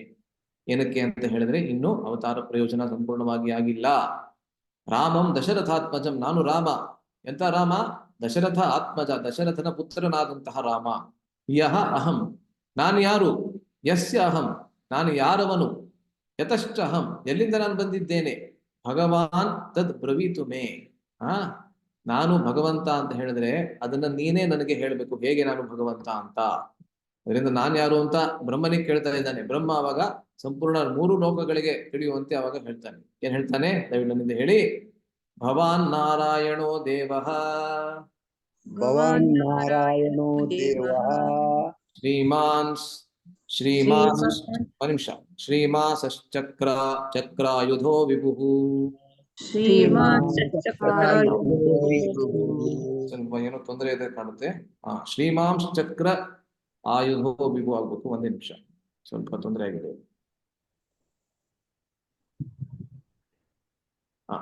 ಶ್ರೀಮಾಂಶ್ ಚಕ್ರಾಯುಧೋ ವಿಭುಃ, ಏಕಶೃಂಗೋ ವರಾಹಂಸ್ತ್ವಂ ಭೂತಭವ್ಯ ಸಪತ್ನಜಿತ್. ಸೊ ಇಲ್ಲಿ ಬ್ರಹ್ಮ ಖಚಿತಪಡಿಸ್ತಾ ಇದ್ದಾನೆ, ಭವಾನ್ ನೀವು ನಾರಾಯಣ, ನೀವೇ ನಾರಾಯಣ, ಆ ಭಗವಂತ ನೀವೇನೆ. ಶ್ರೀಮಾನ್ ಚಕ್ರಾಯುಧೋ ವಿಭು, ಅಣು ಮತ್ತೆ ವಿಭು ಎಂಬುದಾಗಿ ಪ್ರಭುಪಾದರು ವಿವರಿಸ್ತಾರೆ. ಜೀವಾತ್ಮ ಅಣು ಮತ್ತೆ ಭಗವಂತ ವಿಭು ಅಲ್ಲ. ಸೊ ವಿಭುವಿನ ರೂಪದಲ್ಲಿ, ನಾರಾಯಣನ ರೂಪದಲ್ಲಿ ನೀವೇ ಈ ಲೋಕಕ್ಕೆ ಅವತಾರವನ್ನ ಮಾಡಿದ್ದೀರಾ. ಸೀತಾಲಕ್ಷ್ಮೀ ಭವಾನ್ ವಿಷ್ಣು ದೇವ ಕೃಷ್ಣ ಪ್ರಜಾಪತಿ. ಸೊ ಕೃಷ್ಣ ನೀನೇನೆ, ವಿಷ್ಣು ನೀವೇನೆ, ಆ ಸೀತಾಲಕ್ಷ್ಮೀ ಭವಾನ್, ಯಾವ ಸೀತೆಯನ್ನ ಲಕ್ಷ್ಮಿಯ ರೂಪದಲ್ಲಿ ಹೊಂದಿದ್ದೀರಾ ಅವರು ಕೂಡ ನೀವೇನೆ. ಸೊ ಈ 2 ಪ್ರಮಾಣಗಳನ್ನ ಏನಕ್ಕೆ ಕೊಡ್ತಾರೆ ಅಂತ ಹೇಳಿದ್ರೆ, ಇದೆರಡನ್ನ ಬಿಟ್ಟು ಬೇರೆ ಎಲ್ಲಾ ಕಡೆಯಲ್ಲಿ ನರ ಎಂಬಂತ ಶಬ್ದದಿಂದಲೇ ರಾಮನ ಪರಿಚಯವನ್ನ ಶ್ರೀ ವಾಲ್ಮೀಕಿ ಮುನಿಗಳು ಕೂಡ ತಮ್ಮ ವಾಲ್ಮೀಕಿ ರಾಮಾಯಣದಲ್ಲಿ ಕೊಟ್ಟಿದ್ದಾರೆ. ಯದ್ಯಪಿ ವಾಲ್ಮೀಕಿ ಮುನಿಗಳಿಗೆ ಬಹಳ ಖಚಿತವಾಗಿ ಗೊತ್ತಿದೆ ರಾಮನೇ ಪರಮ ಭಗವಂತ ಅಂತ, ಆದ್ರೂ ಕೂಡ ಅವರು ಆ ರೀತಿಯಾದಂತಹ ಪರಿಚಯವನ್ನ ಕೊಟ್ಟಿದ್ದಾರೆ. ಏನಕ್ಕೆ ಅಂತ ಹೇಳಿದ್ರೆ, ಆ ಅವತಾರದ ಒಂದು ಭಾವನೆ ಏನಿದೆ, ಅವತಾರದ ಮೂಡ್ ಅಂತ ಏನ್ ಹೇಳ್ತೀವಿ, ಆ ಅವತಾರದ ರಸ ಏನಿದೆ ಅದನ್ನ ಎತ್ತಿ ಹಿಡಿಯುವುದಕ್ಕಾಗಿ, ಲೋಕ ಮರ್ಯಾದೆಯನ್ನ ಕಲಿಸುವುದಕ್ಕಾಗಿ ಶ್ರೀರಾಮಚಂದ್ರ ಬಂದಿದ್ದಾನೆ. ತನ್ನನ್ನೇ ತಾನು ಯಾವತ್ತೂ ಕೂಡ ಭಗವಂತ ಅಂತ ಹೇಳ್ಕೊಳ್ಳಿಲ್ಲ. ತನ್ನನ್ನೇ ತಾನು ಯಾವಾಗ್ಲೂ ನರ, ಮನುಷ್ಯ ಅಥವಾ ಮಾನವ ಅಂತಾನೆ ಹೇಳ್ಕೊಂಡ. ಆದ್ದರಿಂದ ಅದೇ ರೀತಿಯಲ್ಲಿ ಅವನ ಚಿತ್ರೀಕರಣವನ್ನ ವಾಲ್ಮೀಕಿ ಮುನಿಗಳು ಕೊಟ್ಟಿದ್ದಾರೆ. ಆದುದರಿಂದಲೇ ರಾಮಾಯಣದುದ್ದಕ್ಕೂ ಕೂಡ ನರ ಶಬ್ದದ ಪ್ರಯೋಗವೇ ಆಗಿದೆ.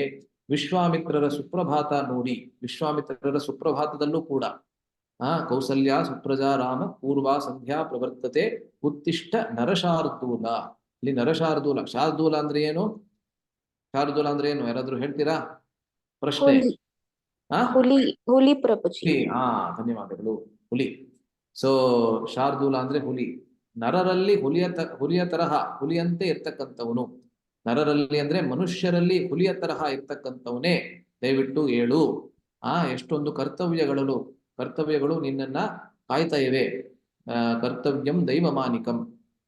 ಅದರಿಂದ ಅಲ್ಲೂ ಕೂಡ ನರ ಎಂಬಂತ ಶಬ್ದವನ್ನೇ ಅವರು ಉಪಯೋಗಿಸಿದ್ದಾರೆ. ವಿಶ್ವಾಮಿತ್ರರಿಗೆ ರಾಮಚಂದ್ರನ ಪರಿಚಯ ಸಂಪೂರ್ಣವಾಗಿ ಇದೆ. ಯಾವಾಗ ದಶರಥ ಮಹಾರಾಜರಿಗೆ ರಾಮನನ್ನ ಕರೆದುಕೊಂಡು ಹೋಗೋದಕ್ಕೆ ಇಲ್ಲಿಗೆ ಬಂದಿದ್ದೇನೆ ಅಂತ ಹೇಳ್ತಾರೆ, ಅವಾಗ ಅವನಿಗೆ ಹೇಳ್ತಾರೆ ಅಹಂ ವೇದ್ಮಿ ರಾಮಂ ಅಂತ ಒಂದು ಶ್ಲೋಕ ಬರುತ್ತೆ. ಅದು ಸರಿಯಾಗಿ ನೆನಪಿಗೆ ಬರ್ತಾ ಇಲ್ಲ ಇವಾಗ. ಬರುತ್ತೆ ಆ ರೀತಿ ಒಂದು ಶ್ಲೋಕ ಅಲ್ಲಿ. ಪರಂ ಬ್ರಹ್ಮ ಅಂತ ಅಲ್ಲಿ ಹೇಳ್ಬಿಟ್ಟಿರ್ತಾರೆ ಅವರಾಗ್ಲೆ ದಶರಥ ಮಹಾರಾಜರಿಗೆ. ಆದ್ರೆ ಇಲ್ಲಿ ಅವನನ್ನ ಎಬ್ಬಿಸ್ಬೇಕಾದ್ರೆ ಮಾರನೇ ದಿವಸ ಬೆಳಿಗ್ಗೆ, ಈ ಪ್ರಸಂಗ ಎಲ್ಲರೂ ಗೊತ್ತಿದೆ ಅಂತ ಅನ್ಕೋತೀನಿ. ಮಾರನೇ ದಿವಸ ಬೆಳಿಗ್ಗೆ ಯಾವಾಗ ಶ್ರೀರಾಮಚಂದ್ರ ಮತ್ತೆ ಲಕ್ಷ್ಮಣನನ್ನ ಎಬ್ಬಿಸ್ಬೇಕು, ಅವಾಗ ವಿಶ್ವಾಮಿತ್ರರು ಹೋಗಿ ಬಹಳ ಅದ್ಭುತವಾದಂತ ಈ ಸುಪ್ರಭಾತದ ಶ್ಲೋಕವನ್ನ ಹೇಳ್ಬೇಕಾದ್ರೆ ನರಶಾರ್ದೂಲ ಅಂತ ಹೇಳ್ತಾರೆ. ಅವರು ಕೂಡ ನರ ಶಬ್ದವನ್ನೇ ಉಪಯೋಗಿಸ್ತಾರೆ. ಏನಕ್ಕೆ ಅಂತ ಹೇಳಿದ್ರೆ ಅವರು ಕೂಡ ಆ ರಸ ಏನಿದೆ, ಈ ರಾಮಾವತಾರದ ರಸ ಏನಿದೆ ಅದನ್ನ ಎತ್ತಿ ಹಿಡಿತಾ ಇದ್ದಾರೆ. ಪಟ್ಟಾಭಿಷೇಕದ ವರ್ಣನೆಯ ಶ್ಲೋಕದಲ್ಲೂ ಅಭ್ಯಸಿಂಚನ್ ನರವ್ಯಾಘ್ರಂ, ಪಟ್ಟಾಭಿಷೇಕ ಯಾವಾಗ ಆಗ್ತಾ ಇರ್ತದೆ, ಆ ಅಭಿಷೇಕವನ್ನ ಮಾಡ್ತಾ ಇರ್ತಾರೆ ಶ್ರೀರಾಮಚಂದ್ರನ ಮೇಲೆ. ಅಭ್ಯಸಿಂಚನ್ ಅಂದ್ರೆ ಅಭಿಷೇಕವನ್ನ ಮಾಡಲಾಗ್ತಾ ಇದೆ. ಅವಾಗ ಏನಂತ ಹೇಳ್ತಾ ಇದ್ದಾರೆ? ನರವ್ಯಾಘ್ರಂ. ವ್ಯಾಘ್ರಂ ಅಂದ್ರೆ ಮತ್ತೆ ಹುಲಿ ಅಥವಾ ಸಿಂಹ ಅಲ್ಲ. ಸೊ ನರರಲ್ಲಿ ಸಿಂಹನ ಅಂತ ಇರ್ತಕ್ಕಂಥವನು, ಅವನಿಗೆ ಅಭಿಷೇಕ ಮಾಡಲಾಯಿತು. ಅದರಿಂದ ಪಾಮರರು ಅಂದ್ರೆ ಸಾಮಾನ್ಯರು ರಾಮನನ್ನು ಮನುಷ್ಯನೆಂದೇ ಭಾವಿಸಿದರು. ಅವರಿಗೆ ಅವನ ಮಾರ್ಗದರ್ಶನದಲ್ಲಿ ಒಂದು ಉಪಕಾರವಾದರೆ ಅದೇ ಅವತಾರ ಪ್ರಯೋಜನ ಅಲ್ಲ. ರಾಮಚಂದ್ರನನ್ನ ಒಬ್ಬ ಮನುಷ್ಯನಂತೆ ಭಾವಿಸಲಿ ಅಥವಾ ಭಗವಂತನಂತೆ ಭಾವಿಸಲಿ, ಆದ್ರೆ ಅವನ ಜೀವನದಿಂದ ಒಂದಷ್ಟು ಪಾಠಗಳನ್ನ ಕಲಿತು ಮನುಷ್ಯರು ಹೇಗೆ ಬದುಕಬೇಕೆಂಬಂತೆ ಕಲಿತರೆ, ಆ ಪಾಠಗಳನ್ನ ಕಲಿತರೆ ಅದೇ ಅವತಾರ ಪ್ರಯೋಜನ ಎಂಬಂತೆ ಇಲ್ಲಿ ಆಚಾರ್ಯರು ಹೇಳ್ತಾ ಇದ್ದಾರೆ. ಅದರಿಂದ ಒಂದಷ್ಟು ಜನ ರಾಮನ ಭಗವಂತ ಅಂತ ಒಪ್ಕೊಳ್ದೇ ಇರ್ಬೋದು, ಆದ್ರೂ ಕೂಡ ರಾಮ ಒಬ್ಬ ಉತ್ತಮ ಮನುಷ್ಯನಂತೆ ಬಾಳಿದ ಅಂತ ಹೇಳಿ ಆ ಜೀವನದಿಂದ ಪಾಠಗಳನ್ನ ತಮ್ಮ ಜೀವನದಲ್ಲಿ ಅಳವಡಿಸಿಕೊಂಡ್ರೆ ಅದೇ ಈ ಅವತಾರ ಪ್ರಯೋಜನ. ಆದ್ದರಿಂದ ನರ ಎಂಬಂತ ಶಬ್ದವನ್ನೇ ಅಲ್ಲಿ ಬಳಸಿದ್ದಾರೆ. ಆದರೆ ಯಾರು ಪ್ರಾಮಾಣಿಕವಾದಂತಹ ಪರಂಪರೆಯಲ್ಲಿ ರಾಮಾಯಣವನ್ನ ಓದ್ತಾರೆ ಅವ್ರಿಗೆ ಖಚಿತವಾಗಿ ಗೊತ್ತಿರುತ್ತದೆ ಶ್ರೀರಾಮಚಂದ್ರ ಭಗವಂತ ಎಂಬುದು. ಹೀಗೆ ಅವತಾರ ರಹಸ್ಯವನ್ನು ಮುಚ್ಚಿಟ್ಟು ಅವತಾರ ಪ್ರಯೋಜನವನ್ನು ಪಡೆದುಕೊಳ್ಳುವುದು ಉಚಿತವೂ ಆಗುತ್ತದೆ. ಸೊ ಈಗ ಇಲ್ಲಿ ವಾಲ್ಮೀಕಿ ಮುನಿಗಳ ಕುತೂಹಲದ ವಿಷಯದಲ್ಲಿ ತಮ್ಮ ಚರ್ಚೆಯನ್ನು ಮುಂದುವರಿಸ್ತಾರೆ. ಜ್ಞಾನಿಗಳಾದ ವಾಲ್ಮೀಕಿಗಳು ಅದಕ್ಕೆಂದೇ ಅವತಾರ ರಹಸ್ಯದ ವಿಷಯಕ್ಕೆ ಕುತೂಹಲಿಗಳಾಗಿರುವುದು ಸಮಂಜಸವಾಗುತ್ತದೆ. ಇಲ್ಲಿ ಮುಖ್ಯವಾಗಿ ಇಲ್ಲಿ ನಾವು ನೋಡ್ತೇವೆ, ವಾಲ್ಮೀಕಿ ಮುನಿಗಳ ಪ್ರಶ್ನೆಯೂ ಕೂಡ ಬಹಳ ಸ್ವಲ್ಪ ವಿಚಿತ್ರವಾಗಿದೆ. ಹೇಗೆ ವಿಚಿತ್ರ ಅಂತ ಹೇಳಿದ್ರೆ, 16 ಗುಣಗಳು ಒಬ್ಬನಲ್ಲಿ ಇರಬೇಕು, ಅದರಲ್ಲಿ ಒಂದು ಗುಣ ಕೂಡ ಒಬ್ಬನಲ್ಲಿ ಇರೋದು ಬಹಳ ಕಷ್ಟ. 16 ಗುಣಗಳು ಸಂಪೂರ್ಣವಾಗಿ ಒಬ್ಬನಲ್ಲೇ ಇರಬೇಕು. ಆ ರೀತಿ ಯಾವ್ದಾದ್ರು ಮನುಷ್ಯನನ್ನ ನಾವು ಸಾಧ್ಯನಾ? ಇಲ್ಲ. 16 ಗುಣಗಳಲ್ಲೂ ಇರಬೇಕು ಒಬ್ಬ ಮನುಷ್ಯನಲ್ಲಿ, ಆದ್ರೆ ಅಂತಹ ಮನುಷ್ಯ ಈ ಸಮಯದಲ್ಲಿ ಇದೇ ಲೋಕದಲ್ಲಿ ಇರಬೇಕು, ಅದು ಸಾಧ್ಯನಾ? ಅದು ಕೇವಲ ಭಗವಂತನಲ್ಲಿ ಮಾತ್ರ ಇರೋದಕ್ಕೆ ಸಾಧ್ಯ. ಅದರಿಂದ ಆ ಪ್ರಶ್ನೆಯನ್ನ ಸ್ವಲ್ಪ ಕೂಲಂಕುಷವಾಗಿ ಪರಿಶೀಲಿಸಿದ್ರೆ ಆ ಪ್ರಶ್ನೆಯಿಂದಲೇ ಗೊತ್ತಾಗ್ಬಿಡ್ತದೆ ಇದು ಕೇವಲ ಭಗವಂತನ ವಿಷಯದಲ್ಲೇ ಈ ಪ್ರಶ್ನೆಯನ್ನ ಮಾಡ್ತಾ ಇರ್ತಕ್ಕಂತಹದ್ದು. ಸಾಮಾನ್ಯ ಪುರುಷನ ವಿಷಯದಲ್ಲಿ ಈ ರೀತಿಯಾದಂತಹ ಪ್ರಶ್ನೆ ಸಮಂಜಸವಲ್ಲ ಅಲ್ಲ. ಅವರ ಕುತೂಹಲಕ್ಕೆ ಮತ್ತೊಂದು ಕಾರಣವೂ ಇದೆ. ಅವರು ಹೇಳಿದ ಗುಣಗಳಲ್ಲಿ ಒಂದೊಂದಾದರೂ ಒಬ್ಬ ಮನುಷ್ಯನಲ್ಲಿ ಒಂದೊಂದು ಕಾಲದಲ್ಲಿರುವುದೇ ಅಪರೂಪವಾಗಿರುವಾಗ, ಈ ಎಲ್ಲವೂ ಒಬ್ಬ ಮನುಷ್ಯನಲ್ಲೇ ಏಕಕಾಲದಲ್ಲೇ ಅವರ ಸಮಕಾಲದಲ್ಲೇ ಇದೇ ಲೋಕದಲ್ಲಿ ಒಗ್ಗೂಡುವುದು ಅಸಾಧ್ಯವಾದುದರಿಂದ ಇದು ಯಕ್ಕಶ್ಚಿತ್ ಮನುಷ್ಯನ ಬಗೆಗಿನ ಪ್ರಶ್ನೆ ಅಲ್ಲ. ಒಬ್ಬ ಮನುಷ್ಯನ ಬಗ್ಗೆ ಈ ರೀತಿಯಾದಂತಹ ಪ್ರಶ್ನೆಯನ್ನ ಕೇಳೋದಕ್ಕೆ ಸಾಧ್ಯನೇ ಇಲ್ಲ. 16 ಗುಣಗಳು ಈ ರೀತಿಯಾಗಿ ವಿವರಿಸಿ ಆ 16 ಗುಣಗಳನ್ನ ಒಬ್ಬನಲ್ಲೇ ಕಾಣುವುದು ಸಾಧ್ಯವೇ ಇಲ್ಲ, ಮತ್ತು ಇದೇ ಕಾಲದಲ್ಲಿ ಸಾಧ್ಯವಿಲ್ಲ, ಇದೇ ಲೋಕದಲ್ಲಿ ಸಾಧ್ಯವಿಲ್ಲ ಅಲ್ಲ. ಸೊ ಈ ಪ್ರಶ್ನೆಯಿಂದಲೇ ಸ್ವಲ್ಪ ಬುದ್ಧಿಯನ್ನು ಉಪಯೋಗಿಸಿದ್ರೆ ಯಾರಾದ್ರೂ ಖಂಡಿತವಾಗ್ಲೂ ಗೊತ್ತಾಗ್ತದೆ ಭಗವಂತನ ವಿಷಯದಲ್ಲೇ ಈ ಪ್ರಶ್ನೆಯನ್ನ ಮಾಡ್ತಾ ಇರುವುದು. ಪರಾತ್ಪರನು ಮಾನುಷ ಜನ್ಮ ತಾಳುವುದು ಅವನ ಕರುಣೆಯಿಂದ, ಈ ಕರುಣೆಯ ಆಳ ತಿಳಿಯಲು ಈ ಪ್ರಶ್ನೆ. ಇಲ್ಲಿ ಗೋವಿಂದರಾಜರು ಈ ರೀತಿ ಹೇಳ್ತಾರೆ. ಸೊ ಆ ಭಗವಂತ ಅವತಾರವನ್ನ ತಾಳುವುದು ಯಾವುದಕ್ಕೆ? ಕರುಣೆಯಿಂದ ಈ ಎಲ್ಲಾ ಲೋಕದ ಜನರನ್ನ ತನ್ನ ಕಡೆಗೆ ಸೆಳೆದುಕೊಳ್ಳುವುದಕ್ಕಾಗಿ. ಜನ್ಮ ಕರ್ಮ ಚಮೇ ದಿವ್ಯಂ ಏವಂ ಯೋ ವ್ಯಕ್ತಿ ತತ್ವತಃ ಯತ್ವಾದೇಹಂ ಪುನರ್ಜನ್ಮ ನೈತಿ ಮಾಂ ಏತಿ ಸಹ ಅರ್ಜುನ ಅಲ್ಲ. ಅಂಥವನು ಯಾರು ನನ್ನ ವಿಷಯದಲ್ಲಿ, ನನ್ನ ಜನ್ಮದ ವಿಷಯದಲ್ಲಾಗಲಿ ನನ್ನ ಕರ್ಮದ ವಿಷಯದಲ್ಲಾಗಲಿ ಆಕರ್ಷಿತನಾಗಿರ್ತಾನೆ, ಅಂಥವನು ಮತ್ತೊಂದು ಜನ್ಮವನ್ನ ಈ ಲೋಕದಲ್ಲಿ ಪಡೆಯೋದಿಲ್ಲ ಎಂಬುದಾಗಿ ಕೃಷ್ಣನ ಆಶೀರ್ವಚನ ಇದೆ ಭಗವದ್ಗೀತೆಯಲ್ಲಿ. ಅದೇ ರೀತಿಯಲ್ಲಿ ಇಲ್ಲಿ ಶ್ರೀರಾಮಚಂದ್ರ ಕೂಡ ಅದೇ ರೀತಿಯಾಗಿ ಇಲ್ಲಿ ತನ್ನ ಕರ್ಮವನ್ನ ಇಲ್ಲಿ ತೋರಿಸ್ತಾ ಇದ್ದಾನೆ. ಆ ಕುತೂಹಲವು ವಿನಾ ನಾರದರನ್ನು ವಾದಕ್ಕೆಳೆದು ಸೋಲಿಸ ಬಯಸುವ ವಿಜಿಗೀಷ ಕುತೂಹಲವಲ್ಲ. ಇಲ್ಲಿ ಇನ್ನು ದೀರ್ಘವಾಗಿ ಇಲ್ಲಿ ವಿವರಿಸ್ತಾ ಇದ್ದಾರೆ. ವಾಲ್ಮೀಕಿ ಮುನಿಗಳ ಕುತೂಹಲ ಎಂತಹ ಕುತೂಹಲ! ನಾರದರಿಗೆ ಪ್ರಶ್ನೆಗಳನ್ನ ಕೇಳಿ ಆ ಪ್ರಶ್ನೆಗಳಲ್ಲೇ ತಮ್ಮ ವಿದ್ವತ್ತನ್ನಾಗಲಿ ತಮ್ಮ ಜ್ಞಾನವನ್ನಾಗ್ಲಿ ಪ್ರದರ್ಶನ ಮಾಡುವಂತಹ ಕುತೂಹಲ ಅಲ್ಲ ಅದು. ಎಷ್ಟೊಂದ್ಸತಿ ಈ ರೀತಿ ಆಗುತ್ತದೆ. ಒಂದು ಕಕ್ಷೆಯಲ್ಲಿ ಇದ್ರೆ ಒಂದಷ್ಟು ಜನ ಪ್ರಶ್ನೆಗಳನ್ನ ಕೇಳ್ತಾರೆ, ಆ ಪ್ರಶ್ನೆಗಳನ್ನ ಏನಕ್ಕೆ ಕೇಳ್ತಾರೆ ಅಂತ ಹೇಳಿದ್ರೆ, ಒಂದರಲ್ಲಿ ಒಂದು ಪಕ್ಷ ಅವರು ಪ್ರಶ್ನೆಗಳನ್ನ ಏನಕ್ಕೆ ಕೇಳ್ತಾರೆ ಅಂತ ಹೇಳಿದ್ರೆ ತಮ್ಮ ಜ್ಞಾನದ ಪ್ರದರ್ಶನವನ್ನ ಮಾಡ್ಕೊಳ್ಳೋದಕ್ಕೆ, ಅಥವಾ ಇನ್ನೊಂದು ಪಕ್ಷದಲ್ಲಿ ಆ ವಕ್ತಾರರು ಯಾರಿರ್ತಾರೆ ಅವರಿಗೆ ಸವಾಲನ್ನ ಒಡ್ಡೋದಕ್ಕೆ, ಸವಾಲನ್ನ ಹಾಕೋದಕ್ಕೆ, ಅವರಿಗೆ ಗೊತ್ತಿದ್ಯಾ ಅಂತ ತಿಳ್ಕೊಳ್ಳೋದಕ್ಕೆ, ಅಥವಾ ಇನ್ನೊಂದು ಪಕ್ಷದಲ್ಲಿ ಮೂರನೇ ಪಕ್ಷದಲ್ಲಿ ಆ ವಕ್ತಾರರನ್ನ ಸೋಲಿಸುವುದಕ್ಕಾಗಿ, ವಾದ ಕೆಳೆದು ಅವರನ್ನ ಸೋಲಿಸುವುದಕ್ಕೆ ಪ್ರಶ್ನೆಗಳನ್ನ ಕೇಳ್ತಾರೆ. ಈ ರೀತಿ ಯಾವುದೇ ಪ್ರಶ್ನೆ, ಯಾವುದೇ ದೃಷ್ಟಿಯಿಂದ ಇಲ್ಲಿ ಪ್ರಶ್ನೆಯನ್ನ ವಾಲ್ಮೀಕಿ ಮುನಿಗಳು ನಾರದರಿಗೆ ಕೇಳ್ತಾ ಇಲ್ಲ. ಅದು ಬಹಳ ಸ್ಪಷ್ಟವಾಗ್ತದೆ ಇಲ್ಲಿ. 10ನೇ ಅಧ್ಯಾಯದಲ್ಲಿ ಭಗವದ್ಗೀತೆಯಲ್ಲಿ ವಾದ ಪ್ರವದತಾಂ ಅಹಂ ಅಂತ ಕೃಷ್ಣ ಹೇಳ್ತಾನೆ. ಅದರ ವ್ಯಾಖ್ಯಾನದಲ್ಲಿ ಬಹಳಷ್ಟು ಆಚಾರ್ಯರು ಅಲ್ಲಿ ಬಹಳ ಅದ್ಭುತವಾಗಿ ಬರೀತಾರೆ. 3 ರೀತಿಯಾದಂತಹ ಚರ್ಚೆ ಈ ಲೋಕದಲ್ಲಿ ಆಗಬಹುದು. ವಾದ ಅನ್ನೋದು ಎಲ್ಲದಕ್ಕಿಂತ ಮಿಗಿಲಾದಂತಹ ಚರ್ಚೆ, ಉನ್ನತ ಚರ್ಚೆ, ಉತ್ಕೃಷ್ಟ ಚರ್ಚೆ. ಅದಕ್ಕಿಂತ ಕೆಳಗಡೆ ಇನ್ನೂ 2 ರೀತಿಯಾದಂತಹ ಚರ್ಚೆ ಇದೆ ಎಂಬುದಾಗಿ ಆಚಾರ್ಯರು ಹೇಳ್ತಾರೆ. ಮೊದಲನೇದು ಎಲ್ಲದಕ್ಕಿಂತ ನಿಕೃಷ್ಟವಾದಂತಹ ಅದಕ್ಕಿಂತ ನಿಕೃಷ್ಟ ಚರ್ಚೆ ಬೇರೆ ಯಾವುದು ಇಲ್ಲದೆ ಇರತಕ್ಕಂಥ ಚರ್ಚೆ ಯಾವುದು ಅಂತ ಹೇಳಿದ್ರೆ ವಿತ್ತಂಡ ಅಂತ ಹೇಳ್ತಾರೆ. ವಿತ್ತಂಡ ಎಂಬುದನ್ನ ಕನ್ನಡದಲ್ಲೂ ಎಷ್ಟೊಂದು ಸತಿ ನಾವು ಪ್ರಯೋಗ ಮಾಡ್ತೀವಿ. ವಿತ್ತಂಡ ಅಂದ್ರೆ ಏನು? ವಿತ್ತಂಡ ಅಂತ ಹೇಳಿದ್ರೆ ಸ್ವಪಕ್ಷ ಸ್ಥಾಪನಾ ರಹಿತ ಕಥಾ ವಿತ್ತಂಡ ಅಂತ ಹೇಳ್ತಾರೆ ಸಂಸ್ಕೃತದಲ್ಲಿ. ಸ್ವಪಕ್ಷ ಸ್ಥಾಪನಾ ರಹಿತ ಕಥಾ, ರಹಿತ ಅಂದ್ರೆ ಇಲ್ಲದೆ ಇರ್ತಕ್ಕಂಥದ್ದು, ಏನಿಲ್ಲ. ನಾನು ನಿಮ್ ಜೊತೆಗೆ ಒಂದು ಚರ್ಚೆಯನ್ನ ಮಾಡ್ತೀನಿ, ನಿಮ್ಮ ಮತವನ್ನ ಮಾತ್ರ ಕೇಳ್ತೀನಿ, ನನಗೆ ಯಾವುದೇ ರೀತಿಯಾದಂತ ಮತ ಇಲ್ಲ, ನನಗೆ ಯಾವುದೇ ರೀತಿಯಾದಂತ ಪಕ್ಷ ಇಲ್ಲ. ನಾನು ಎಲ್ಲಿ ಬೇಕಾದ್ರೂ ಯಾವುದು ನನಗೆ ಅಡ್ವಾಂಟೇಜಸ್ ಆಗಿರುತ್ತೆ, ಯಾವ್ದ್ರಿಂದ ನನಗೆ ಲಾಭ ಸಿಗ್ತದೆ ಅಲ್ಲಿ ನಾನಿರ್ತೀನಿ. ನನ್ನ ಸ್ವಂತ ಮತವನ್ನ ಯಾವತ್ತೂ ಕೂಡ ನಾನು ಹೇಳೋದಿಲ್ಲ. ಕೇವಲ ಬೇರೆಯವರನ್ನ ಸವಾಲಿಗೆ ಒಡ್ತೀನಿ ನಾನಷ್ಟೇನೆ. ಅವರನ್ನ ಸವಾಲಿಗೆ ಒಡ್ಡಿ ಅವರ ಮತವನ್ನ ನಾನು ಕೇಳ್ಕೊಳ್ಳೋದಕ್ಕೆ ನನಗೆ ಇಚ್ಛೆ ಅಷ್ಟೇನೆ. ನನಗೆ ಸ್ವಂತ ಮತ ಅನ್ನೋದು ಯಾವುದು ಕೂಡ ಇಲ್ಲ.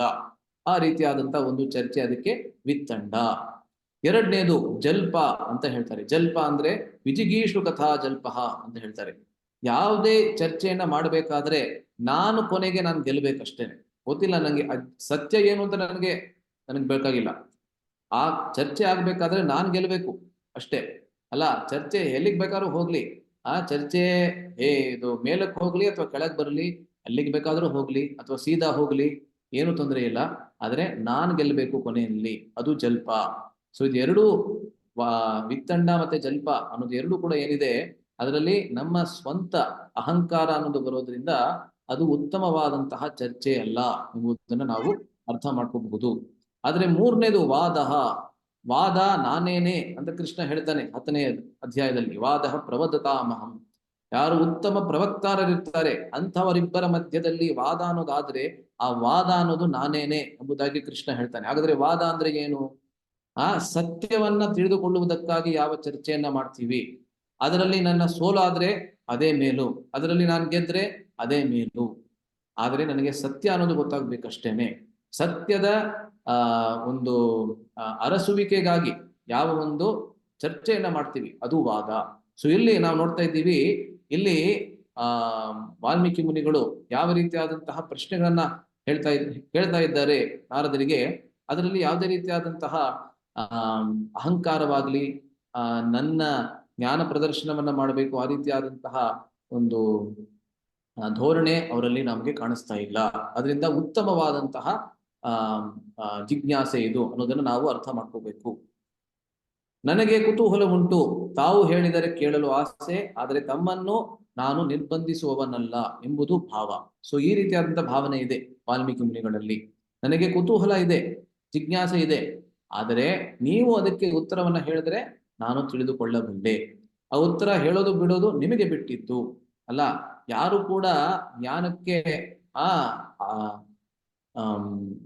ಅರ್ಹರು ಅಂತ ಹೇಳೋದಕ್ಕೆ ಸಾಧ್ಯ ಇಲ್ಲ. ಏಕೆಂದ್ರೆ ಜ್ಞಾನ ಯಾವಾಗ್ಲೂ ಮೇಲಿಂದ ಕೆಳಗಡೆ ಬರ್ತದೆ. ಆ ಜ್ಞಾನ ಯಾವಾಗ ನಮ್ಮ ವರಿಷ್ಠರಿಗೆ ಕೊಡಬೇಕು ಅಂತ ಅನಿಸ್ತದೆ ಆವಾಗ ಕೊಡ್ತಾರೆ ಅಷ್ಟೇನೆ. ಈಗಿನ ಕಾಲದಲ್ಲಿ ಟ್ಯೂಷನ್ ಮಾಡಿ, ಟ್ಯೂಷನ್ ಪದ್ಧತಿಯನ್ನು ತೆಗೆದುಬಿಟ್ಟು ಆ ಟ್ಯೂಷನ್ ಪದ್ಧತಿ ಬಂದ್ಬಿಟ್ಟು ನಮ್ಮ ಸಂಪೂರ್ಣವಾದಂತಹ ಈ ಜ್ಞಾನದ ಅರಸುವಿಕೆ ಏನಿದೆ ಆ ಸಂಪೂರ್ಣವಾಗಿ ಅದು ನಾಶವೇ ಆಗ್ಬಿಟ್ಟಿದೆ. ಏಕೆಂದ್ರೆ ಒಬ್ಬ ವಿದ್ಯಾರ್ಥಿ ಆದವನು, ಅವನ ತಂದೆ ತಾಯಂದ್ರು ಟ್ಯೂಷನ್ ಫೀಸ್ ಅನ್ನ ಕಟ್ತಾರೆ.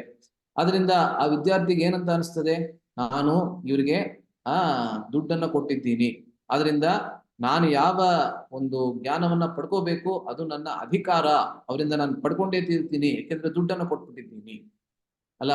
ಅದೇ ರೀತಿಯಲ್ಲಿ ಆ ಟೀಚರ್ ಕೂಡ, ಆ ಅಧ್ಯಾಪಕರು ಯಾರಿರ್ತಾರೆ ಅವರು ಕೂಡ ವಿದ್ಯಾರ್ಥಿಗಳ ಮೇಲೆ ನಿರ್ಭರರಾಗಿರ್ತಾರೆ. ಅವರು ಟ್ಯೂಷನ್ ಫೀಸನ್ನು ಕಟ್ಟದೆ ಹೋದ್ರೆ ಇವರು ಜೀವನ ಮಾಡೋದಕ್ಕಾಗೋದಿಲ್ಲ. ಸಾಕಷ್ಟು ಜನ ಟ್ಯೂಷನ್ಗೆ ಬರದೆ ಹೋದ್ರೆ ಅವರು ತಮ್ಮ ಅಂಗಡಿನ ಮುಚ್ಚಿಕೊಂಡು ಹೋಗ್ಬೇಕಾಗ್ತದೆ.